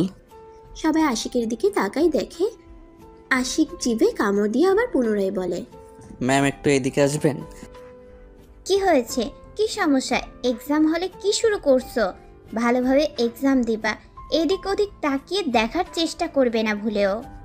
আচ্ছা ম্যাম, আপনি মাস্ক পরবেন প্লিজ। আপনার দিকে সবাই তাকিয়ে আছে কেমন করে। আমি চাই না আমার ম্যামকে অন্য ছেলেরা এইভাবে দেখুক। পাঞ্জাবিতে তোমাকেও সুন্দর লাগছে, তো আমিও একই কথা বলতে পারি। চুপচাপ ভালোভাবে এক্সাম দিবা। আর স্যার এই ছেলেটার উপর একটু কড়া নজর দিবেন, এদিক ওদিক হলেই খাতা কেড়ে নেবেন। আশিক খাওয়া হয়ে যায়। জান্নাতুল যাওয়ার সময় রুমে থাকা শিক্ষককে কড়াভাবে কথাটা বলে যায়। আশিকের প্রাণ পাখি উড়ে যাওয়ার মতো। এমনি স্যাররা যা কড়া গার্ড দেয়, আজ আবার তার প্রাণ প্রিয় পদ্মফুল আরও কড়াভাবে বলে গেল। এক্সামের মাস দিয়ে কেটে যায় সময়। আজ লাস্ট এক্সাম। এই কয়টা এক্সামের জন্য সময় লাগতেছে 1 থেকে 1.5 মাস। ভুলবশত জান্নাতুল আজ আশিক যে রুমে আছে সেই রুমেই গার্ড পড়ছে। আশিকের রুমে সে ছাড়া তাদের ভার্সিটির কোনো স্টুডেন্ট নাই। আজ একা পড়ছে সে। জান্নাতুল অফিসে জানায় সে এই রুমে গার্ড দিবে না, কিন্তু একজন স্টুডেন্ট সেই ভার্সিটি, সেজন্য তারা বলে সমস্যা নাই। জান্নাতুল সবার দিকে তাকিয়ে কিছুটা ঝাঁঝালো কণ্ঠে বলে, এদিক ওদিক কি? চুপচাপ সবাই খাতা ঠিক করো, কিছুক্ষণের মধ্যে তোমাদের প্রশ্ন দেওয়া হবে। আর এখন থেকেই এমন বেয়াদবি শুরু করছো? এক্সাম আমরাও একসময় দিয়ে এসছি, তখন তোমাদের মতো এত বেয়াদব ছিলাম না। সবাই চুপ হয়ে যায়। আশিক মনে মনে তার পদ্মফুলের সাথে কিছুক্ষণ ঝগড়া করে। এভাবে ঝাড়ি মেরে কথা বলার কি আছে? পদ্মফুল যেখানে সেখানে আমি সুখী হব কিভাবে? আজ নিশ্চয়ই কপালে শনি আছে। এক্সাম আমার হবে না ভালো, বুঝতে তার সময় লাগলো না। এসব প্রশ্ন যে তৈরি করে তার সাথে এই পদ্মফুলের বিয়ে দেওয়া উচিত। প্রশ্ন যেমন ভেজাইলা, পদ্মফুল ঠিক তেমন। না নাচি, এসব কি বলি? পদ্মফুল তো শুধু আমার আর কারো না। হুট করে আশিক তাকিয়ে দেখে তার খাতা নেই। মাথা তুলে দেখে জান্নাতুল হাতে খাতা নিয়ে দাঁড়িয়ে আছে। আশিক ভয়ে ঢোক গিলে, তাহলে তার কি আর এক্সাম দেওয়া হবে না? ম্যাম, তোমাকে কতক্ষণ থেকে কিছু বলছি, কথা কানে যায় না? কি বিড়বিড় করছো এতক্ষণ থেকে? তোমার জন্য অন্যের এক্সাম দিতে সমস্যা হচ্ছে। ঠিকভাবে এক্সাম দিবা নাকি খাতা নিয়ে লাল কলমের দাগ ফেলাবো? সরি ম্যাম, আর এমন হবে না। তাও আমার ফিউচার বউয়ের সম্মান নষ্ট করবেন না। আমার বউকে সবাই কথা শোনাবে আর বলবে, কী রে, শেষে তোর জামাই ফেল করা স্টুডেন্ট। এক্সাম হলেও ফাইজলামি, আর একবার এমন দেখলে বের করে দেব রুম থেকে। এক্সাম প্রায় শেষের দিকে। জান্নাতুল একবার আশিকের দিকে তাকিয়ে দেখে ছেলেটা কিছু একটা নিয়ে গালে হাত দিয়ে ভাবতেছে। জান্নাতুল ধীর পায়ে আশিকের দিকে আসে, ধীর কণ্ঠে বলে, কোনো সমস্যা? বাট আপনি তো কথা বলতে বারণ করছেন, সেজন্য স্যারকে ডাকতে পারি নাই। আর আপনি এখান থেকে যান ম্যাম, অন্য স্যাররা ভাবে আমি আপনার থেকে শিখে নিচ্ছি। জান্নাতুল হালকা হেসে সেখান থেকে সরে আসে আর অন্য একজন টিচারকে দিয়ে পাঠায়। আশিক প্রশ্নটা বুঝে নিয়ে লিখতে শুরু করে। যাক, এবার কয়টা মাস শান্তি পাবো, আমাকে আর কেউ জ্বালাবে না। তোমার এক্সাম শেষ, আর ভার্সিটিতে আসবা না এখন, শান্তি পাবো আমি। আশিক গাড়ির জন্য ওয়েট করছিল, তখন জান্নাতুল তাকে উদ্দেশ্য করে বলে। আশিক হালকা হাসে, তার থেকে নিস্তার পাওয়া কি এত সহজ? সমস্যা নেই, কয়টা দিন শান্তি করুন। এই কয়টা দিন না হয় আমার শ্বশুর শাশুড়িকে জ্বালিয়ে আসি, আপনি সুখ করুন। দেখা গেল বিয়ের পর জামাইয়ের অত্যাচার সহ্য না করতে পেরে পালিয়ে গেলেন। আমার একটা ছোট বোন থাকলে তোমার সাথে বিয়ে দিতাম। দুঃখ আমার যে আমার কোনো ছোট বোন নাই, পোড়া কপাল আমার। না হয় দেখতাম তুমি কত ভালোবাসো তোমার বউকে। তাতে কি সমস্যা? আপনি তো আছেন, আপনি বিয়ে করে দেখেন। আমি কিন্তু জামাই হিসেবে খারাপ না, বিশ্বাস না হলে বিয়ে করে 2 মাস দেখতে পারেন। সম্ভব হলে ট্রাই করতাম, দেখতাম আমাদের আশিক কেমন বউ পাগল, কতটা আগলিয়ে রাখি। তা তোমার জিএফ এর খবর কি, কতদূর এগুলো? জিএফকে পটাতে পারি নাই, তবে জিএফ এর মা বাবাকে পটাতে লাগছি। দেখি আর বেশি দিন কষ্ট করতে হবে না, কয়দিন পর শ্বশুর শাশুড়ি নিজেই বিয়ের প্রস্তাব দিবে। জান্নাতুল হা হয়ে যায় আর অবাক কণ্ঠে বলে, কি ছেলে মাইরি, মেয়েকে না পটিয়ে মেয়ের মা বাবাকে পটিয়ে ফেলছে। এমন ছেলে কয়জনের কপালে থাকে? এই ছেলে তো পাগল না, ভয়ঙ্কর পাগল। এর ধারে কাছে আসা যাবে না। দেখা গেল সিনিয়র মানবে না, কোনোদিন জানি বলে বসবে। আমার পদ্ম ফুল, আপনি বড্ড বোকা। আমি তো আপনাকেই ভালোবাসি, আর আপনার মা বাবাকেই পটিয়ে নিচ্ছি। জান্নাতুল নিজেই না বলে চিল্লিয়ে ওঠে, এটা কখনো হতে পারে না। আশিক জান্নাতুলের সব কথা শুনতে পায়, সে হাসতে থাকে। হাসতে হাসতে জান্নাতুলের হাত ধরে মাটিতে বসে পড়ে। তার পদ্মফুল তো আর জানে না সে যা ভাবছে সবটাই সত্যি। জান্নাতুল আশিকের দিকে তাকিয়ে বলে, কি হয়েছে তোমার? এভাবে পাগলের মতো হাসছো কেন? ভূত ধরলো নাকি? তাহলে দূরে সরো। আমি তো সুন্দর, তাই আমাকেও ভর করতে পারে। বলা তো যায় না আমার রাশি খারাপ, তাই খারাপ জিনিস সহজে ভর করে। যেমন কি ম্যাম, আপনাকে ভূত ধরছিল নাকি কখনো? পদ্মফুলকে কেউ ধরছে, এটা তো মেনে নেওয়া যায় না। ঠিক বলছো আশিক, এটা কি মেনে নেওয়া যায়? তা সেটা ছড়ানোর জন্য কি করা যায় বলো তো? কি আবার আমাকে শুধু বলেন কেমন ভূত, আমি ঠাটিয়ে 2 ঘা লাগিয়ে দিব। আমার পদ্মফুলকে ভূতের ধরেও শান্তি পাবে না। তাহলে নিজের গালে 2 ঘা লাগাও, তোমার মাথার ভূত নেমে যাক। আমাকে তো তোমার ভূত ধরছে। আঠার মতো সবসময় লেগে থাকে, শান্তি পাই না একটু। ও এই ভূত, আগে তো বলবেন। এটা অনেক খারাপ, বুঝলেন? এটা কখনো ভালো হবে না। তবে আপনি চাইলে দিন দিন আঠার মতো আরও লেগে যাবে আপনার সাথে। আপনি চাইলে সব সময় আপনার শরীরের সাথে লেগে থাকবে। দূরে যাও, তোমার মতো ছেলেকে সোজা করতে আমার 2 মিনিট লাগবে না। সামনে থেকে যাও। এই তো হাসান আসছে, যাও একসাথে এখন বাসায় যাও। একজন জিএফ নিয়ে ফষ্টি নষ্টি করতে ব্যস্ত। তো বলেন, আমাদের সময় তোমাদের মতো এসব প্রেম ভালোবাসা ছিল না, বুঝলে? আর তোমার তো সব সময় এসব নিয়ে পড়ে থাকো। বলি কি, একটু ভালো হও, এসব কাজ থেকে বিরতি থাকো। আশিক দাঁত কেলিয়ে কথাটা বলে। হাসান হুহা করে হাসতে থাকে। জান্নাতুল হালকা হাসে, এই ছেলেটা কখনো ভালো হবে না। সাহিত্যিকাকে আমি বিয়ে করতে চাই মা। কাকে? তুমি না বলেছিলে বাবা বিয়ে কর, আর কতদিন এভাবে জীবন চলে। তো আমার একটা মেয়েকে ভালো লাগে মা, আমি তাকে বিয়ে করতে চাই। তোর কি মেয়ে পছন্দ আছে? আমি সাহিত্যিকাকে বিয়ে করব মা, তাই আগে আপনাকে বলে রাখলাম। আর এটা সাহিত্যিকার ছবি, দেখে নিও। রাত 10টা। খাবার খাওয়ার জন্য যখন সানজিদের মা সানজিদকে ডাকতে আসে তখন কথাগুলো বলে।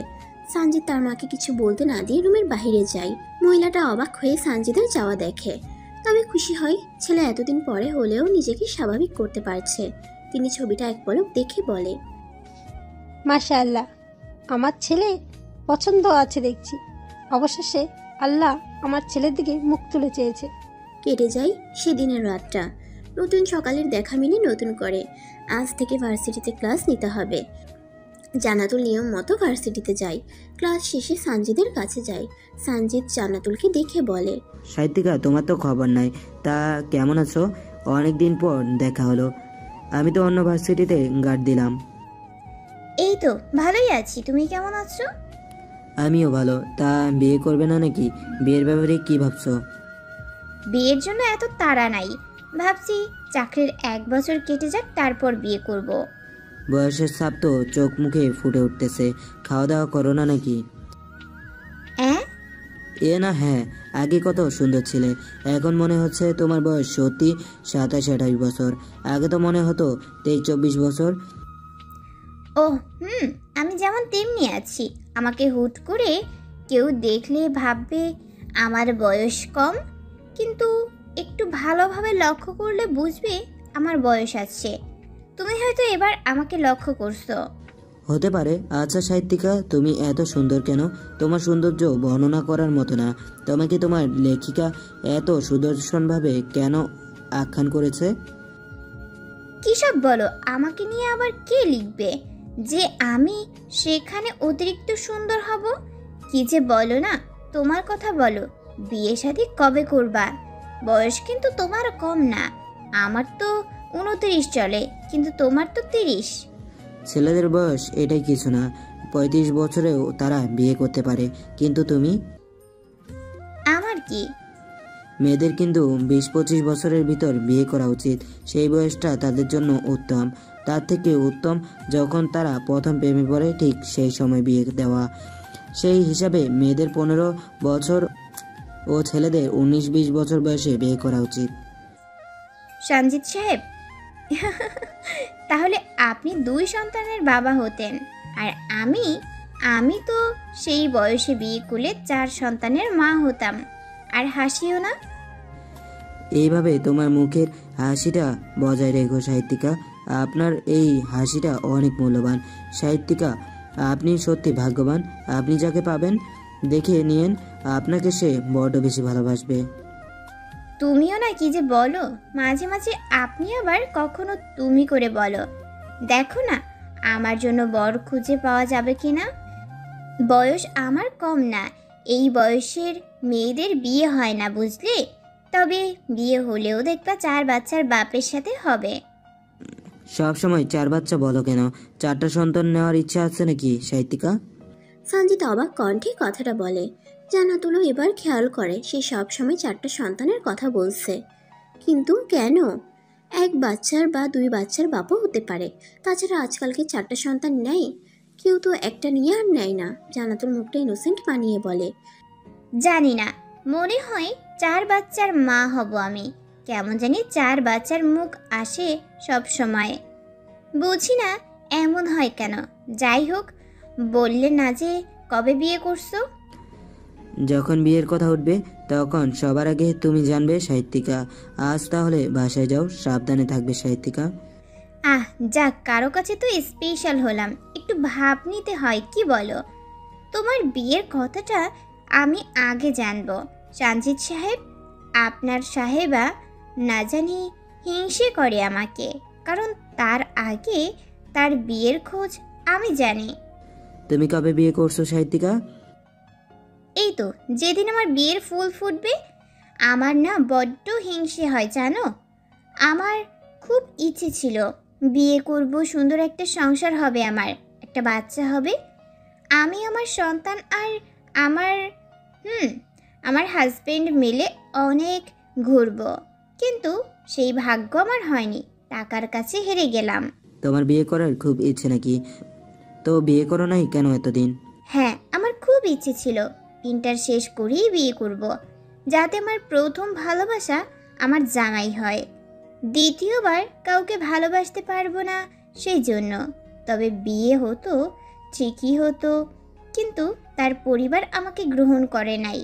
আমার টাকা ছিল না। ভালোবাসতে কাউকে? কি মনে হয় তোমার আমার বয়স কত জানো?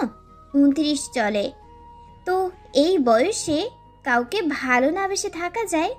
ভালোবাসতাম কি? এখনও তাকে ভালোবাসি।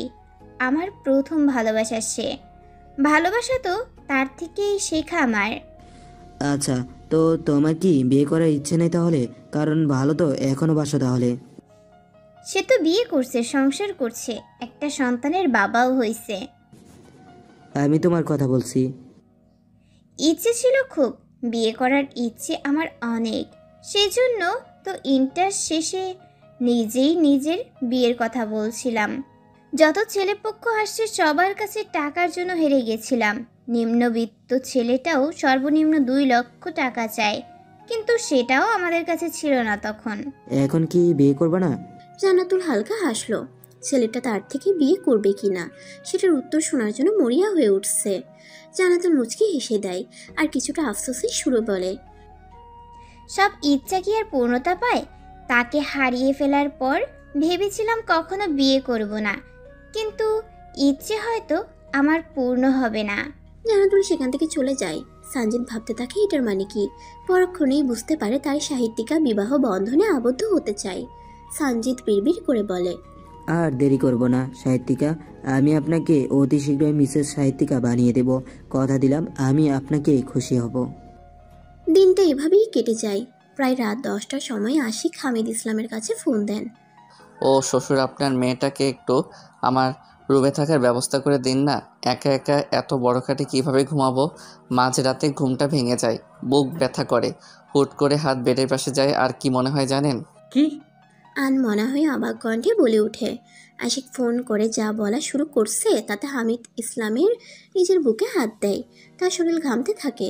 এই ছেলে কী সব বলে? ইস, আমার পেটে তো আরও একটা মেয়ে থাকার কথা। হুটহাট জড়িয়ে ধরে বলতাম, ভালোবাসি প্রিয়, বেশ কিছুদিন পর আপনাদের খবর দিব। ওগো শ্বশুর শুনছেন? আপনি নানু হতে চলছেন, আপনার জামাই বাবা হবে। শ্বশুর শুনছেন? আপনার মেয়ে বড় হয়ে গেছে। হামিদ ইসলাম ধীরে সুস্থে ফোনটা কেটে দেয়। এই নির্লজ্জ ছেলের সাথে তিনি আর কখনো কথা বলবে না। উনি মেঝের রং তুলে নাকে দেয় আর বলে, আমার ঘোর অন্যায় হয়েছে। এই যে নাকে রং দিয়েছি, আর কখনো এই বেয়াদব ছেলের সাথে কথা বলবো না। আশিক বারবার ফোন দেয়, কিন্তু হামিদ ইসলাম ধরে না। এমন নির্লজ্জ ছেলের সাথে কথা বলে তিনি হার্ট অ্যাটাক করবেন। এমন বেহায়াপনা কথা এর আগে হয়তো কখনোই শোনেন নাই। ছেলের বয়সের একটা ছেলে এসব বললে কেমন দেখায়, তাও আবার নিজের মেয়েকে নিয়ে। পরের দিনটা শুক্রবার পরে। সৈকত আজ আর দোকানে যায় না। শুক্রবারের দিনটা দোকান বন্ধ থাকে। জান্নাতুল অনেকদিন থেকেই বাহিরে ঘোরাঘুরি করে নাই। ভেবে নেয় যে আজ একটু একা একা সারাদিন কাটাবে। বাবার কাছে যাই, গিয়ে বলে, আব্বু, আমি একটু বাইরে যাচ্ছি, কখন আসবো ঠিক নেই। একা? হুম। আচ্ছা, সাবধানে, আর তাড়াতাড়ি বাসায় ফেরার চেষ্টা করিস মা। আচ্ছা বাবা। হামিদ ইসলাম কিছু বলল না। তিনি জানেন বাড়িতে থাকতেও মেয়ে মাসের একটা দিনে একা একা কাটিয়ে দেয়। কেউ জানে না কোথায় যায় না যায়, খুঁজে পাবে না কেউ। যদি নিজে কোথায় আছে সেটা না বলে। বাইরে করা রোদ। জান্নাতুল একটা সাদা 3 পিস পরে নেয়, সাদা হিজাব বাঁধে, সাথে পার্স, ফোন আর কিছু টাকা নিয়ে বেরিয়ে পড়ে। পদ্ম ফুল সঙ্গী হতে পারি? জান্নাতুল চমকে ওঠে। আশেপাশে তাকিয়ে আশিককে খুঁজতে থাকে। আশিক গাছের অপর পাশ থেকে বেরিয়ে আসে। জান্নাতুল সেখানে গিয়ে দেখে 5-6 জন ছেলে মাটিতে শুয়ে কাতরাচ্ছে, যাতে হাসানও আছে। জান্নাতুল ভয়ে ভয়ে বলে, তুমি আর এই ছেলেগুলোকে মারছো কেন? কই, আমি তো মারি নাই, আপনি হয়তো ভুল ভাবছেন। এখানে এই ছেলেগুলো আর তোমরা ছাড়া কেউ নাই, তাহলে কে মারবে এদের? এই আমি তোদের মারছি? আশিক একটা ছেলের পায়ে লাথি মেরে বলে। ছেলেটা জোরে চিৎকার দিয়ে বলে, না না ম্যাম, উনি আমাদের তো মারে নাই, উনি আমাদের বাঁচাতে এসেছে। আশিক হালকা হেসে নেয়।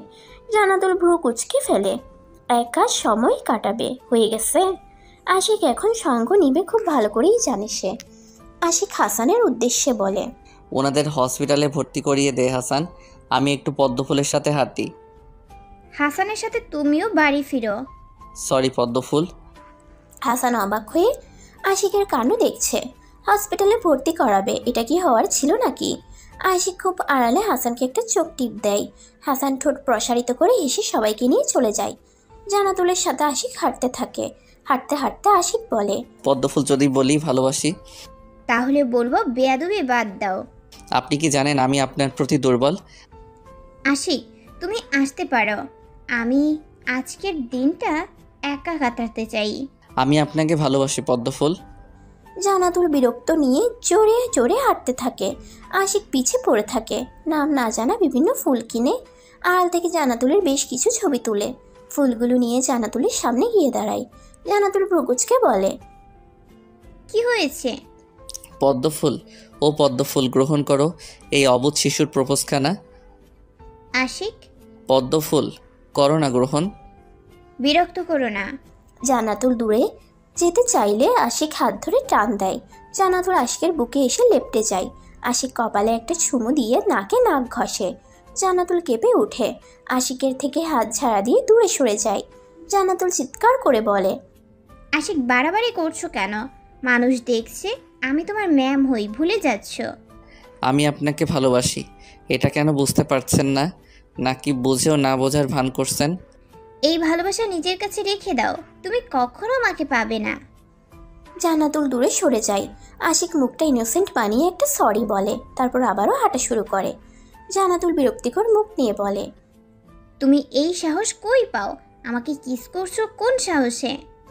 ছোট ভাই হিসেবে না হয় একটা কিস করছি, এটা নিয়ে এত জ্বলছে কেন? আমাকে তুমি করে বলবে না। এটা নিয়ে এত জ্বলছো কেন? আচ্ছা চলেন আপনাকে এই জায়গায় ঘুরে দেখাই। তোমার মতো বেহায়া ছেলের সাথে কোথাও যাব না আমি। Please ma'am. জানাতুল আশিকের সাথে পেরে ওঠে না। আশিক জানাতুলের সাথে পা মিলিয়ে হাঁটতে থাকে। পাশের দোকানে কিছু জিনিস তার চোখে পড়ে। সেখানে বেশ কিছু চাদর আছে। পছন্দ হয় আশিকের। জানাতুলের দিকে তাকিয়ে বলে, ম্যাম চাদরগুলো সুন্দর না? আমাকে একটা পছন্দ করে দিবেন? সামনে তো শীত। চলো। আশিক ঠোঁট পাকিয়ে হাসে। জানাতুলকে সাথে নিয়ে একটা কালো কালার চাদর নেয়। ঘোরাঘুরি করতে করতে বিকেল নেমে পড়েছে। আশিক অবাক হয়ে সব দেখছে। মনে মনে বলে, উফ, কেন যে পদ্মফুলের সাথে আসতে গেলাম। আমাকে হাঁটিয়ে মারছে আজ। আল্লাহ গো, পা ব্যথা করে। বউ নাই, পা কে টিপে দিবে? সারাদিন ঘোরাঘুরি করে যখন বাসায় ফিরবে তখন জোরে বৃষ্টি শুরু হয়। জানাতুল তখন রাস্তার পাশে দাঁড়িয়েছিল। আশিক লক্ষ্য করে সাদা জামায় জানাতুলের শরীর বুঝে যাচ্ছে। তাড়াতাড়ি চাদর দিয়ে জড়িয়ে দেয়। জানাতুল ভীতু সুরে বলে, ধন্যবাদ। আশিক কিছু বলে না। প্রায় রাত 9টার সময় জান্নাতুল বাড়িতে ফিরে। এ নিয়ে তার মা কিছু বললেও বাবা কিছু বলবে না। কি বলবে, মেয়ে তো ছোট না। পদ্মফুল আছেন? পরের দিন সকালে জান্নাতুল তখন সানজিদের ছিল, তাই মেসেজের কোনো রিপ্লাই দেয় না। জান্নাতুল বুঝতে পারে আশিক তাকে পছন্দ করে, কিন্তু এটা গুরুত্ব দেয় না। আশিক আর সে এটা কিছুতেই যায় না। আজ শনিবার জান্নাতুল আর সানজিদ মিলে একটা কলিগের বাসায় যায়। এক ম্যাডামের মেয়ের বিয়ে আজ, সেই জন্য দুজন একসাথেই যায়। তাদের পরিচয় এখন অনেকটা গভীর। কেউ কেউ তো ভেবে নেয় হাজব্যান্ড ওয়াইফ, আর কেউ ভাবে গার্লফ্রেন্ড বয়ফ্রেন্ড। সাহিত্যিকা, আপনাকে শাড়িতে বড্ড সুন্দর লাগে। আপনার এই সৌন্দর্যের রহস্য কি বলুন তো? এটা আজও জানতে পারলাম না। উফ সানজিদ সাহেব, আপনিও না কি সব বলেন। উফ, যখন তখন। আমি সুন্দর, তবে আপনার যত বলেন ততটাও না। আর সব আল্লাহর দেওয়া, এখানে আমার কোনো হাত নেই। দেখো, কলিগের মেয়ের বিয়ে হচ্ছে, অথচ তুমি আমি আজও অবিবাহিত। দেখা যাক, আজ কোনো কলিগের মেয়েকে ভালো লাগলে বিয়ে করে নেব। জান্নাতুল হেসে দেয়। আসলে এই কলিগের মেয়ের বিয়ে হচ্ছে, আর তারা অবিবাহিত। বিয়ে বাড়িতে সবাই মিলে ভালোই মজা মাস্তি করে। সকাল শিক্ষক ছিল এখানে। বিয়ে শেষে জান্নাতুল বাসায় ফিরে আসে। পরদিন সকালে ভার্সিটিতে। পদ্মফুল, will you marry me? Will you my 4 বাচ্চার মাম্মাম রাখবেন কি আপনার মাথা আমার বুকে? হোয়াট? এটা কি ধরনের অসভ্যতা আশিক? মানুষ দেখছে, সামনে থেকে সরো। এতদিন সব তোমার বাচ্চামি ভেবে আসছি। আর আজ তুমি কি করে ফেলছো? ধারণা আছে এটার জন্য কি হতে পারে? জান্নাতুল ক্লাস শেষ করে বাসায় ফিরছিল, তখন কলেজ ক্যাম্পাসে সবার সামনে হাত ভর্তি পদ্মফুল নিয়ে আশিক প্রপোজ করে বসে। জান্নাতুল পাশ কেটে যখন আসতে যাবে, তখন আশিক একটা হাত পিছনে দিয়ে ফুল নিয়ে মাটিতে বসে পড়ে। তারপর পদ্মফুলের দিকে তাকিয়ে বলে, আমার পদ্মফুল, আপনাকে পাওয়ার স্বপ্ন আমার বড্ড বেশি। আপনি হীনা, আমি অপূর্ণ।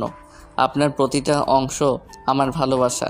পদ্মফুল, একবারও কি ভেবে দেখছেন আপনাকে আমি পদ্মফুল কেন বলি? আপনার সৌন্দর্য যেমন আমাকে মুগ্ধ করে, ঠিক তেমনভাবে এই পদ্মফুল মুগ্ধতা ছড়ায়।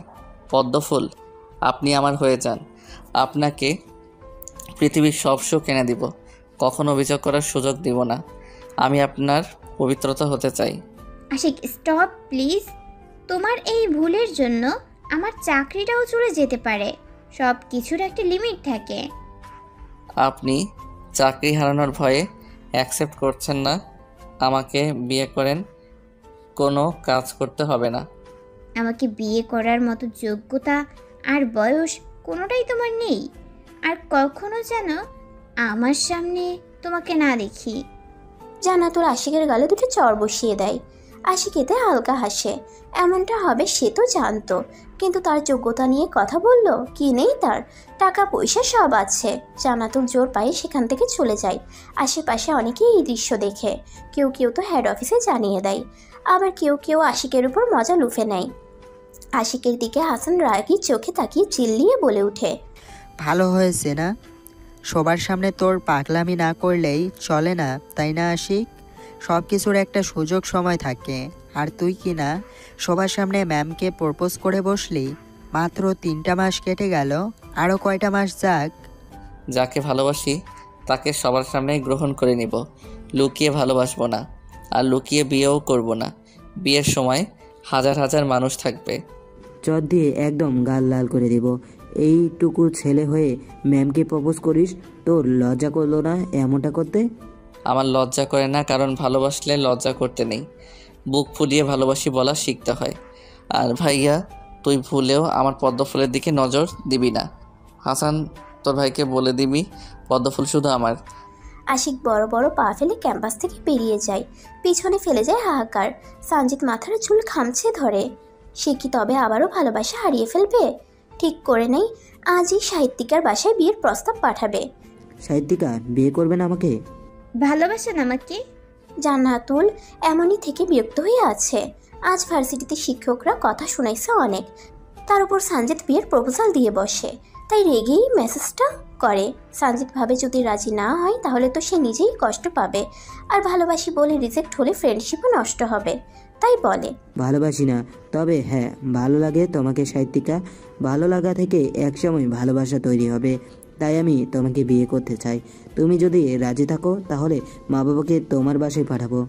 সরি সঞ্জিত সাহেব, ভেবে দেখতাম, কিন্তু আশিক যেখানে আছে সেই বাড়িতে আমি যেতে পারবো না।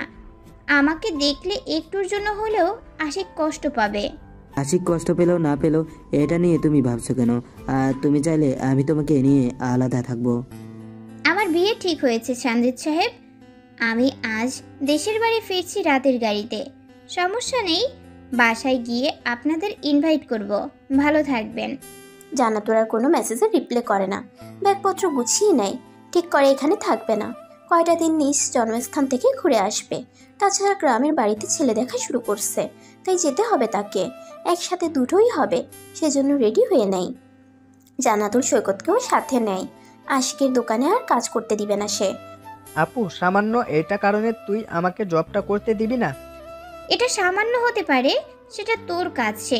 আমার কাছে এটা অনেক বড় বিষয়, বুঝলি? সো একটা কথা না, অনার্স শেষ কর, তারপর ভালো কিছু করতে পারবি।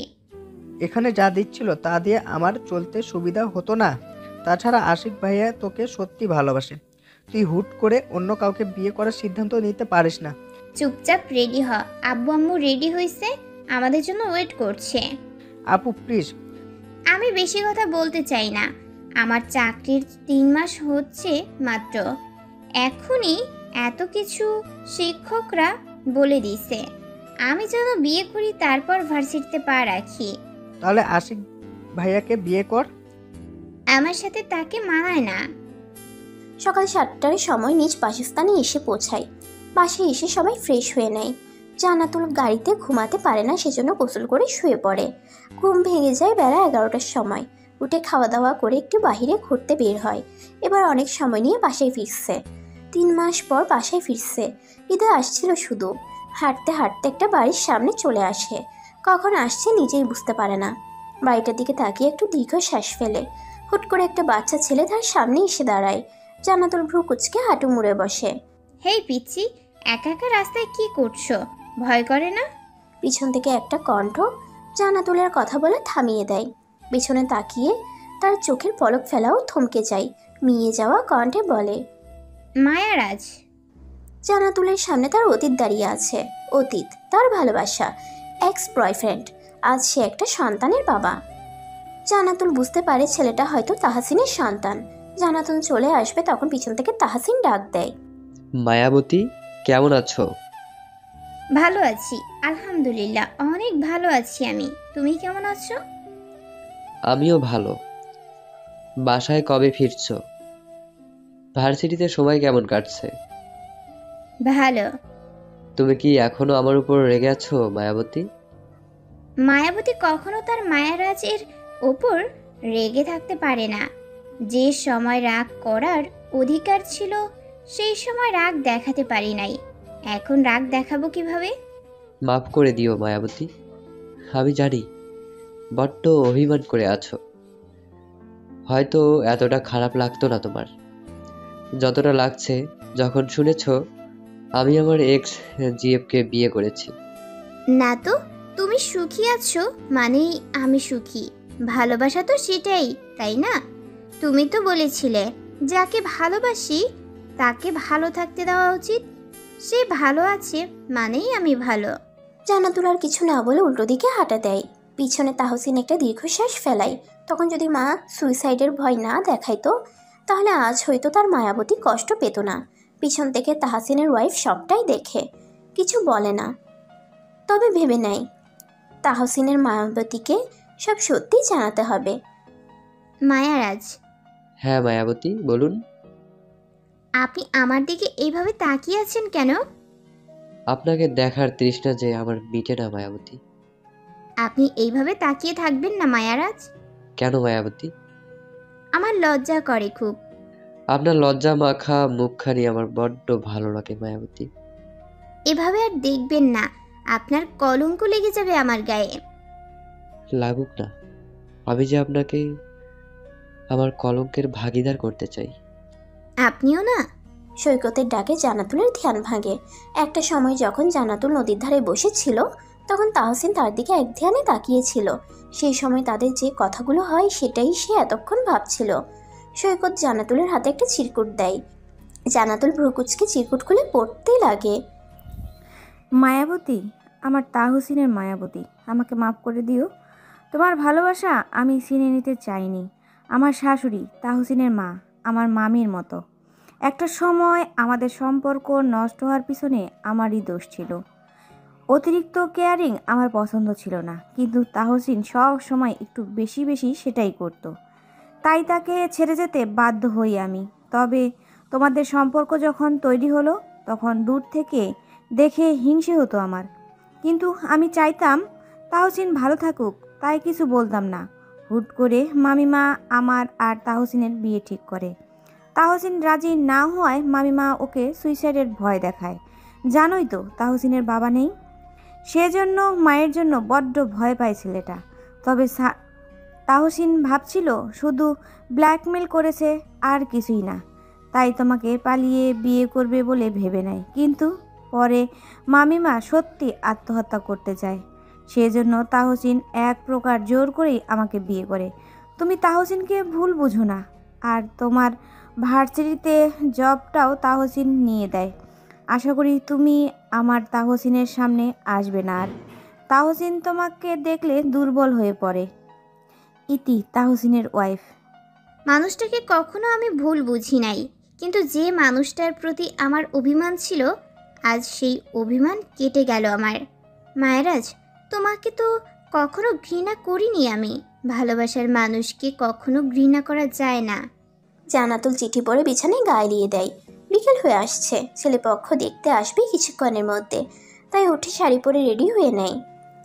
এই বয়সে তার রং ঢঙের মতো সাজতে ইচ্ছে করছে না, কিন্তু কি করার, বিয়ে তো সে করবে, নিজ ইচ্ছেতে বিয়ে করবে। ভালো থাকতে হলে বিয়ে করতে হবে।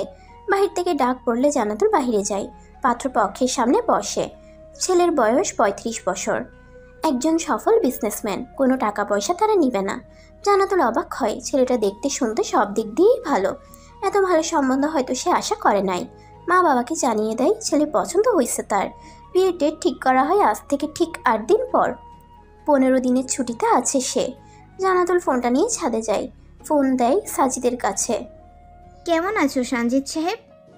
এই তো আছি, তুমি কই আছো? আজ ভার্সিটিতে আসোনি কেন? আমি দেশের বাড়ি আছি। একটা গুড নিউজ আছে। কি? অক্টোবরের 20 তারিখে আমার বিয়ে। কি? সঞ্জিত কথাটা জোরেই বলে। তার সাহিত্যিকার বিয়ে, সে এটা কখনোই মানতে পারবে না, কিছুটা ভীতু স্বরে বলে। সাহিত্যিকা, তোমার বাবার নাম্বারটা দিবা? কেন বলো তো? দাও না, ভয় পাচ্ছ নাকি? না, ভয় পাবো কেন, মেসেজ দিয়ে দিব, সমস্যা নেই। কি করছো? ভাবছি। কি ভাবছো? কিছু না, বিয়েটা না করলে হয় না? না সঞ্জিত সাহেব, এটা দরকার। একা একা জীবন চলে না, একজনের সঙ্গ দরকার পড়বে জীবনে। আমার কোনো বন্ধু বান্ধব নাই। রাখি, পরে কথা বলবো। সঞ্জিত ফোন রেখে দিলে জান্নাতুল বাবার নাম্বার দিয়ে রাখে। বুঝতে পারছে না নাম্বার কি করবে, কিন্তু এটা নিয়ে বেশিক্ষণ ভাবে না। সন্ধ্যা লেগে আসছে, নিচে গিয়ে সবার সামনে আড্ডায় বসে। আসসালামু আলাইকুম শ্বশুর মশাই। কে? আশিক? বাহ, চিনতে পারছেন তাহলে? হামিদ ইসলাম সবার কাছ থেকে সরে যায়। চিন্তা করে ছেলেটা আবার কি বলবে, পিছু ছাড়বে না নাকি। তিনি কিছুটা ঝাঁঝালো কণ্ঠে বলে, ফোন করছো কেন? আমি ফোন না করলে কে ফোন করবে? এটা বলেন, আপনি নাকি আমার পদ্মফুলের বিয়ে দিতে চাচ্ছেন? হ্যাঁ, দিব না কেন? বয়স হয়েছে তো। কিন্তু তোমাকে কে বললো? সব খবর আমার কাছে আছে, যা বলার জন্য ফোন করলাম। আমি আপনার মেয়েকে ভালোবাসি, পদ্মফুলকে আমি বিয়ে করতে চাই। এটা অসম্ভব। তোমার মতো বাচ্চা ছেলের সাথে আমি মেয়ের বিয়ে দিব না। ভালোবাসার কি মূল্য নাই আপনার কাছে? না, নেই। আমার মেয়ে ভালোবাসতো একজনকে, ধোকা খাইছি। সেজন্য আশা করি তুমি আর ওকে বিরক্ত করবে না। প্রথম দিন আপনি ভালো ব্যবহার করছিলেন। কাউকে বোঝাতে হলে ভালো ব্যবহার করতে হয়। আমাকে আর ফোন করবে না। পদ্মফুল আমার না হলে আর কারো হবে না। দেখা যাক। আশিক রাগ নিয়ে ফোনটা কাটে। তার কাছে সব বিরক্ত লাগছে। এত ভালোবাসা এক নিমিষেই শেষ হতে দিবে সে? কিন্তু কি করবে, পদ্মফুল যে তাকে ভালোবাসে না। মামনি, আমি আর সহ্য করতে পারছি না। রুম থেকে কান্নার শব্দ বাহিরে ভেসে আসে। আশিকের মা ছেলে রুম থেকে কান্নার আওয়াজ পেয়ে তাড়াতাড়ি রুমে যায়। ছেলে মেঝেতে বসে মাথা চেপে কান্না করছে। আশিকের মায়ের বুকে চিনচিনে ব্যথা হয়। ছেলের কি হলো? আব্বু, কি হয়েছে তোর? মামনি। আশিক ঠোঁট মুড়িয়ে মায়ের বুকে পড়ে, শক্ত করে জড়িয়ে কাঁদতে কাঁদতে বলে, মামনি, আমি আমার পদ্মফুলকেই চাই, ওকে ছাড়া আমি বাঁচবো না। মামনি। কি হয়েছে বাবা? কে এই পদ্মফুল, বলবি তো? আমি ওনাকে খুব ভালোবাসি মামনি, ওনাকে আমার কাছে এনে দাও প্লিজ। ওনাকে ছাড়া আমি মরে যাব মামনি। আমাকে বল মেয়েটাকে, আমি কথা বলবো তার পরিবারের সাথে। উনি আমার শিক্ষক মামনি। আশিকের চোখের পানি মুছে দেয় তার মা। মাথায় হাত বুলিয়ে দিতে থাকে। এই কয়েক মিনিটে চোখ মুখ কালো হয়ে গেছে। সবাই রুমে চলে আসছে। বুঝতে পারে প্রেম বিশেজ্ঞ অসুখ। আশিক তার মামুনিকে বলে, মামনি এনে দাও প্লিজ, আমি পদ্মফুলকে চাই। ওনাকে আমি অনেক ভালোবাসি মামনি, ওনার জন্য তো আমার এত পরিবর্তন। আমাকে সব খুলে বল। আশিক সব খুলে বলে। আশিকের মা বাবা থ মেরে বসে থাকে। তাদের ছেলে এমন একজনকে ভালোবাসে, এটা তো সম্ভব না। তারা মানলেও মেয়ের পরিবার মানবে না। হ্যাঁ, পদ্মফুলকে এনে দাও দয়া করে। আশিক মায়ের পা ধরে কাঁদো কাঁদো মুখ করে বলে। উনি অবাক হয়ে যায়। একটা মেয়ের জন্য তার ছেলে পা ধরতেও দ্বিধাবোধ করছে না। আশিকের বাবা তার ছেলের কাছে আসে, বুকের সাথে জড়িয়ে নিয়ে বলে, জান্নাতুলের বাবার নাম্বার আছে কি তোর কাছে? হ্যাঁ আব্বু, আছে। আমাকে দে। উনি নাম্বার নিয়ে সবাইকে রুম থেকে যেতে বলে। তিনি নিজেও নিজের রুমে যায়। আশিকের মা আশিকের পাশে থাকে। ছেলে যা শুরু করছে এখন ওনার ভয় হচ্ছে। ছেলে উল্টা পাল্টা কিছু করে না বসে। আমি সাহিত্যিকাকে কখনো আশিকের হাতে দিব না। দরকার হলে আশিককে শেষ করব আমি। আমি আর এই ভালোবাসা হারাতে পারবো না। সঞ্জিত নিজের রুমে গিয়ে কিছুটা আওয়াজ করে কথাটা বলে। সঞ্জিতের মা মাথায় হাত দিয়ে বসে আছে। এ কি হচ্ছে ওনার সাথে? ছেলে নিজেকে সুস্থ দাবি করছে, কিন্তু এই মেয়ের জন্য তো আবার অসুস্থ হয়ে পড়বে। প্রথমবার প্রেমে পড়ে 1 বছর মেন্টাল হসপিটালে ছিল। তার প্রথম প্রেমিকা মারা যায় ক্যান্সারে। বাবা শান্ত হ, এমন কথা বলতে হয় না। আশিক তো ছোট ভাই হয়। মা, তুমি ওর হয়ে কথা বলতে আসবে না। ওর বয়স হয়নি সাহিত্যিকাকে পাওয়ার। আমার সাহিত্যিকাকে চাই মানে চাই। পাগলামি করিস না তুই। এতই ভালোবাসা, তাহলে বিয়েটা আটকিয়ে বিয়ের প্রপোজ পাঠা। সঞ্জিত মায়ের কথাই শান্ত হয়। ফোনটা বের করে জান্নাতুলের বাবার নাম্বারে ডায়াল করে। ফোনটা সাথে সাথে রিসিভ হয়। সঞ্জিত কিছু না ভেবে সোজাসাপটা বলে, আমি আপনার মেয়েকে বিয়ে করতে চাই আঙ্কেল। আমি আর জান্নাতুল একই ভার্সিটিতে জব করি। হামিদ ইসলাম বিরক্ত হয়। তিনি আর কি সহ্য করবে, কণ্ঠে কিছুটা রাগ এনে বলে, আমার মেয়ের বিয়ে ঠিক হয়েছে, আর ফোন দিয়ে বিরক্ত করবে না। এসব আর সহ্য হচ্ছে না আমার। আঙ্কেল, আশিক আপনার মেয়ের থেকে ছোট। ওকে গ্রহণ না করে আমাকে গ্রহণ করুন। তুমি আশিককে চিনো? ও আমার কাজিন। আমি ওই বাড়িতে মেয়ে দিব না। হামিদ ইসলাম রেগে ফোনটা কেটে দেয়। সঞ্জিত চিল্লাইয়ে উঠে, নিজেকে পাগল মনে হচ্ছে তার। অন্যদিকে আশিকের বাবা অনেক ভেবে চিন্তে সিদ্ধান্ত নেয়। ছেলের কষ্ট সহ্য করতে পারছেন না তিনি। ফোন দেয় হামিদ ইসলামকে। আপনি আবার কেন বলছেন? আপনি কি রেগে আছেন ভাই সাহেব? কিছু কি বলবেন? আমি আশিকের বাবা। বলেন, আপনি আবার কি বলবেন? আর কি সহ্য করতে হবে আমাকে? আমার ছেলের জন্য আপনার মেয়েকে চাই আমি। আশিক আপনার মেয়েকে ভালোবাসে। এই ভালোবাসা কখনো হয় না। আমার ছেলেটা পাগলের মতো করছে। প্লিজ ভাই, আপনার মেয়ে আমাদের কাছে সুখী থাকবে। লজ্জা করে না আপনাদের? এইটুকু ছেলের সাথে মেয়ের বিয়ে দিব নাকি? আমার ছেলেটা বাঁচবে না ভাই। মরতে দেন। এমন ছেলে জন্ম না দেওয়াই ভালো। হামিদ আর কিছু বলে না, ফোনটা কেটে দেয়। তিনি বিরক্ত। এত ঝামেলা সহ্য করবে কিভাবে? সবাই হুমকি দেওয়া শুরু করছে। আশিকের বাবা আশিককে সব খুলে বলে। আশিক মিনমিনে সুরে বলে, আমার পদ্মফুলকে চাই বাবা, আমাকে এনে দাও। ওনাকে ছাড়া আমি অসহায়। ভালোবাসার আগে আমাকে বলেছিস, এখন আমাদের দরকার হচ্ছে, তাই না? আমি মরে গেলে তোমার খুশি, তাই না? হ্যাঁ, মরে যা। তোর মতো ছেলে না থাকা ভালো। মেয়ের বাপ আমাকে অপমান করেছে। আশিক হালকা হাসলো। তার তো মরে যেতে ইচ্ছে করছে। কেন ভুলে কাউকে ভালোবাসলো? সে তো নিজের কাছে ওয়াদা করছে পদ্মফুলকে ছাড়া আর কাউকেই বিয়ে করবে না। সবাই রুম থেকে গেলে আশিক উজু করে নামাজ পড়তে বসে। নফল নামাজ পড়ে হাওমাও করে কেঁদে ওঠে। সে কি পদ্মফুলকে পাবে না? এক সময় নামাজের বিছানায় জ্ঞান হারিয়ে পড়ে থাকে। আপু, হবু দুলাভাই নাকি হার্ট অ্যাটাক করে মারা গিয়েছে। জান্নাতুল সহ সবার খাওয়া থেমে দেয়। আর 4 দিন পর ওর বিয়ে। এর মাঝে 4 দিন কেটে গেছে। হঠাৎ সৈকতের কথাই সবাই চমকে ওঠে। হামিদ ইসলাম কাঁপা কাঁপা কণ্ঠে বলে, কি বললি? ওদের বাড়ি থেকে ফোন করেছিল, আব্বু হবু দুলাভাই মারা গেছে। সবাই রেডি হও, দেখতে যাব। জান্নাতুল জোরে জোরে নিঃশ্বাস ফেলে। তার সাথে এসব কি হচ্ছে? অপরদিকে আশিক শুয়ে শুয়ে ভাবছে বিয়ের দিন কিভাবে সে তার পদ্মফুলকে কিডন্যাপ করবে। পদ্মফুলকে সে অন্য কারো হতে দিবে না। তার ভাবনার মাঝে হাসান হন্তদন্ত হয়ে রুমে প্রবেশ করে। তারপর চিল্লিয়ে বলে, দোস্ত, ওই বেটাই তো মরছে। কোন বেটা? আশিক ব্রুকুচকে বলে। হাসান গিঞ্জি কলার নাচিয়ে বলে, আরে বেটা, তোর পদ্মফুলের সাথে যার বিয়ের কথা ছিল ওই বেটা নাকি হার্ট অ্যাটাক করছে। যাক, রাস্তা ক্লিয়ার। এখন নিশ্চয় বিয়ে হবে না, ঢাকায় ফিরে আসবে। তুই এই সুযোগে ম্যামকে ইমপ্রেস করার চেষ্টা কর। সত্যি? হ বস। আশিক বিছানা ছেড়ে উঠে পড়ে। হাসানের হাত ধরে ঘুরতে থাকে। এক পর্যায়ে বক্স চালু করে দুজনে মিলে নাচতে থাকে। বেশ কিছুক্ষণ পর হাসান বলে, দোস্ত, মানুষ মারা গেছে আর আমরা নাচছি, এটা পাপ। থাম ভাই, আল্লাহ গুনাহ দেবে। উফ, কি যে আনন্দ লাগছে। হয়েছে নে। বাহির থেকে আশিকের বাবা সবটা খেয়াল করে। ছেলে কতটা ভালোবাসে তার প্রমাণ তিনি পায়। মনে মনে ভাবে পরিবেশ ঠান্ডা হলে আবারও বিয়ের প্রস্তাব পাঠাবেন তিনি। কেটে যায় আরও 2টা দিন। জান্নাতুল পরিবার সহ ঢাকায় ফিরে আসছে। পরের দিন থেকে ভার্সিটিতে যাওয়া শুরু করে। ভার্সিটি থেকে যখন আসবে ঠিক সেই সময় সে দেখতে পায় কয়েকজন পুলিশ সানজিদের সাথে কথা কাটাকাটি করছে। জান্নাতুল ধীর পায়ে সেখানে যায়। সানজিদ জান্নাতুলকে দেখে এগিয়ে আসে, হাত ধরে বলে, সাহিত্যিকা, চলো আমরা পালিয়ে যাই। পুলিশ জেনে গেছে আমি তোমার হবু জামাইকে খুন করেছি। চলো না, আমি তো তোমাকে পাওয়ার জন্য সব করেছি। তুমি কি আমার হবে না? মানে? ম্যাম, সঞ্জিত সাহেব একটা ছেলেকে হার্ট ব্লক করে মেরে ফেলেছে।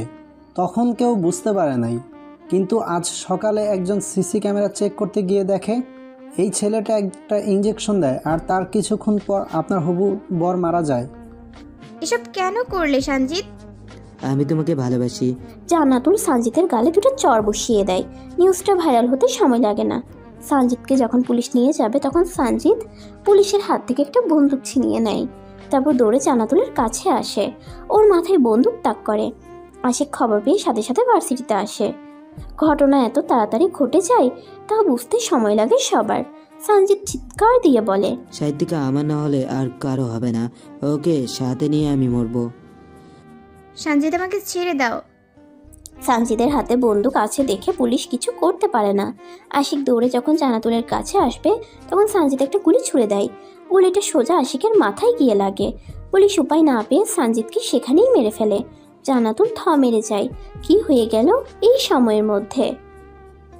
আশিক জ্ঞান হারানোর আগে বলে, পদ্মফুল আমার হবেন, কথা দেন, না হলে মরেও শান্তি পাবো না। কয়েকজন পুলিশ মিলে আশিককে হসপিটালে নিয়ে যায়। কেটে যায় কয়েক ঘন্টা। আশিক এখন কোমায় আছে।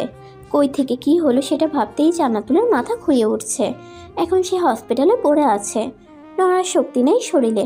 হাসান এসে বলে, ম্যাম, আপনি বাসায় যান, সেই দুপুরে আসছেন, তখন থেকে কিছু মুখে দেন নাই। এখানে থেকে কি করবেন? আশিক তো এখন কমায় গেছে। আপনার ভালো হয়েছে তাই না ম্যাম? আপনাকে আর কেউ জ্বালাবে না। আমি এটা চাইনি হাসান। এখন কান্না করে লাভ নাই। আপনার বাসায় সবাই হয়তো চিন্তা করছে। বাসায় যান। আমার উপর তোমার খুব রাগ তাই না? আমার জন্য তোমার ভাইয়া? না, যার যেমন কর্ম তার ফল তেমন হওয়া উচিত। ভাইয়া মেন্টাল ছিল, সেই ট্রমা থেকে বের হতে পারে নাই। হাসান আর কিছু বলতে পারে না। খুব গোপনে চোখের জল আড়াল করে সেখান থেকে চলে যায়। জান্নাতুল একবার আশিকের সাথে দেখা করে। ছেলেটা নিশ্চুপ হয়েই শুয়ে আছে। যদি সুস্থ থাকতো তাহলে কি এমনভাবে চুপচাপ থাকতো? জান্নাতুল আর কিছু ভাবে না। কেটে যায় কয়েকটা মাস। সপ্তাহে একবার করে জান্নাতুল আশিককে দেখে আসে, সেটা অবশ্য সবার আড়ালে। রুমে জান্নাতুল বসে আছে গালে হাত দিয়ে। আজ আবার ছেলে আসবে দেখতে। সেদিনের পর আর বিয়ের কথা বাড়িতে উঠে নাই। কিন্তু কতদিন? বিয়ে তো করতে হবে। জান্নাতুল নিজের মনে বিড়বিড় করে, আমার মাথায় যাকে নিয়ে চিন্তা হয় সে তো আমার নয়। কেন মনে ছক কষছি তাকে নিয়ে? এই বয়স তো আমার নয়। আপু, ছেলে নাকি তোকে দেখছে, তাই দেখতে আসবে না। তুই রাজি থাকলে বাবা বিয়ের দিন তারিখ ঠিক করবে। জান্নাতুল মাথা তুলে তাকায়। একজনকে ভালোবেসে অন্য কাউকে কিভাবে বিয়ে করবে? কিন্তু যাকে ভালোবাসে সে কি তার কখনো হবে? বিয়ের ডেট ফিক্সড করতে বলো। আপু, আশিক ভাইয়া তোমার জন্য আজ কোমাই। ভাইয়া তোমাকে সত্যি অনেক ভালোবাসে। তোর ভাইয়া কোমা থেকে উঠে এসে আমাকে বিয়ে করবে নাকি? যদি বিয়ে করতে আসি তাহলে কি বিয়ে করবে পদ্মফুল? জান্নাতুল লাফিয়ে ওঠে। আশিক তার সামনে দাঁড়িয়ে আছে। আশিকের পিছনে জান্নাতুলের মা বাবা। জান্নাতুল অবাক হয়ে বলে, তুমি কোমা থেকে কবে সুস্থ হইছো? 2 দিন আগে। তোমার বিয়ের কথা শুনে চলে আসলাম, চলো আমার সাথে। আশিক জান্নাতুলের হাত ধরে কথাটা বলে। সবাই অবাক হয়। কোথায় যাবে? কোথায় যাব আশিক? আমাকে বিয়ে করতে, নয়তো সঞ্জিত ভাই যে কাজ করছিল সেটা কিন্তু আমিও করব। আশিক, বাড়াবাড়ি করো না, তোমার সাথে আমার মেয়ের যায় না। হামিদ ইসলাম কথাটা বলে আশিককে বাড়ি থেকে বের করে দেয়। এবার বিয়েটা ভেঙে গেলে মান সম্মান থাকবে না তাদের। আশিক যাওয়ার আগে বলে যায়, পদ্মফুল তার না হলে আর কারো হবে না। জান্নাতুল রুমে গিয়ে দরজা বন্ধ করে হাঁটু মুড়ে কেঁদে দেয়। তার কিছু ভালো লাগছে না। সে তো অজান্তেই এই কয়েক মাসে আশিককে ভালোবেসে ফেলেছে। পাশে ফোন বেজেই যাচ্ছে। জান্নাতুল ফোনটা হাতে নিয়ে চোখের পানি মুছে নেয়। পদ্মফুল, তুমি কি চাচ্ছ? ভালোবাসো কি আমাকে? এটা হওয়ার নয় আশিক, কেন বুঝতে পারছো না?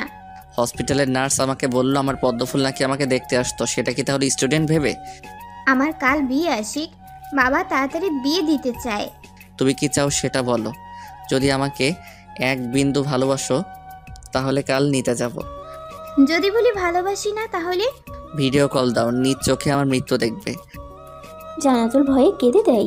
পাগল পাগল লাগছে নিজেকে। এই বয়সে ভুল মানুষের প্রেমে পড়বে বুঝতে পারে নাই। এটা তো তার সাথে মানায় না। আশিক আবারও বলে, পদ্মফুল, ভালোবাসি তোমাকে, অনেক ভালোবাসি। তুমি বিহনে আমি বাঁচতে পারবো না। কেন আমার ভালোবাসা বুঝতে চেষ্টা করছো না? আশিক, বোঝার চেষ্টা করো, আমি তোমার অনেক সিনিয়র। 2-3 বছরের হলে তাও হতো। আমি কেন তোমার আগে জন্ম নিলাম না পদ্মফুল? আশিক কথাটা বলে কান্না শুরু করে দেয়।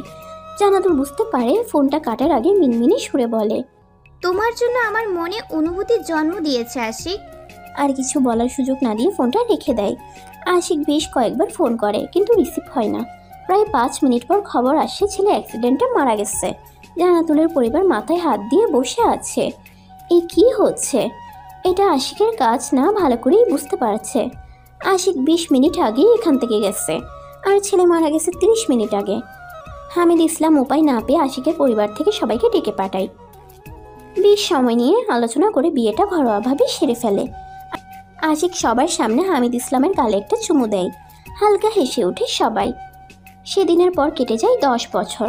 জান্নাতুল আশিকের বুকে মাথা রেখে বলে, আশিক, আমার মন চাচ্ছে তোমাকে খুন করে ফেলি। শয়তান ছেলে, আমি না হয় মজা আর রাগ করে বলেছিলাম যে দোয়া করে দিলাম তোমার 4টা বাচ্চা হবে, আর তুমি একটা মেয়ে হয়েছে, পরে 2টা যমজ ছেলে হয়েছে, এখন আবার আমি প্রেগনেন্ট 3 মাসের। ছি ছি, এই যুগে আমি 4 সন্তানের মা। জান্নাতুল কাঁদো কাঁদো মুখ করে বলে। আশিক জান্নাতুলকে জড়িয়ে ধরে গলায় কিস করে, তারপর হেসে বলে, বউ দোয়া করে দিছে, সেটা সত্যি হবে না এটা কি কোনো কথা বলেন? আমি তো আমার পদ্মফুলের সব কথা রাখি। জান্নাতুল মুখটা ছোট করে আশিকের বুকে হাত বোলায়। প্রথম যেদিন আশিকের বুকে আমার পদ্মফুল লেখা দেখেছিল সেদিন যা কান্না করছে, আশিকের সেটা মনে হলে আজও হাসি পাই। আমার জন্য কেন এমন করতে গেছিলা বলো? ট্যাটু করতে কষ্ট হয়নি? তোমাকে মজার ছলে যা বলি তাই করে বসো। ভালোবাসি পদ্মফুল, আপনার জন্য তো আমি নিজেকে শেষ করতে পারি। আপনাকে যে আমার বড্ড প্রয়োজন, বুঝলেন? জান্নাতুল আর কিছু না বলে আশিকের বুকে মাথা রেখে শুয়ে পড়ে। আশিক হালকা হেসে মাথায় হাত বুলিয়ে দেয় আর ভাবতে থাকে, যদি সেই দিন জান্নাতুলের হবু হাজব্যান্ডকে সে খুন না করতো তাহলে কি আজ এই পদ্মফুল তার হতো? আশিক বিড়বিড় করে বলে, আমার পদ্মফুল, আমি মোহিত আপনার সুভাষে। আমার ভালো থাকার কারণ আপনি। আপনি বিনা শূন্য আমি, আপনি ছাড়া মৃত্যু আমি। ভালোবাসি আপনাকে পদ্মফুল।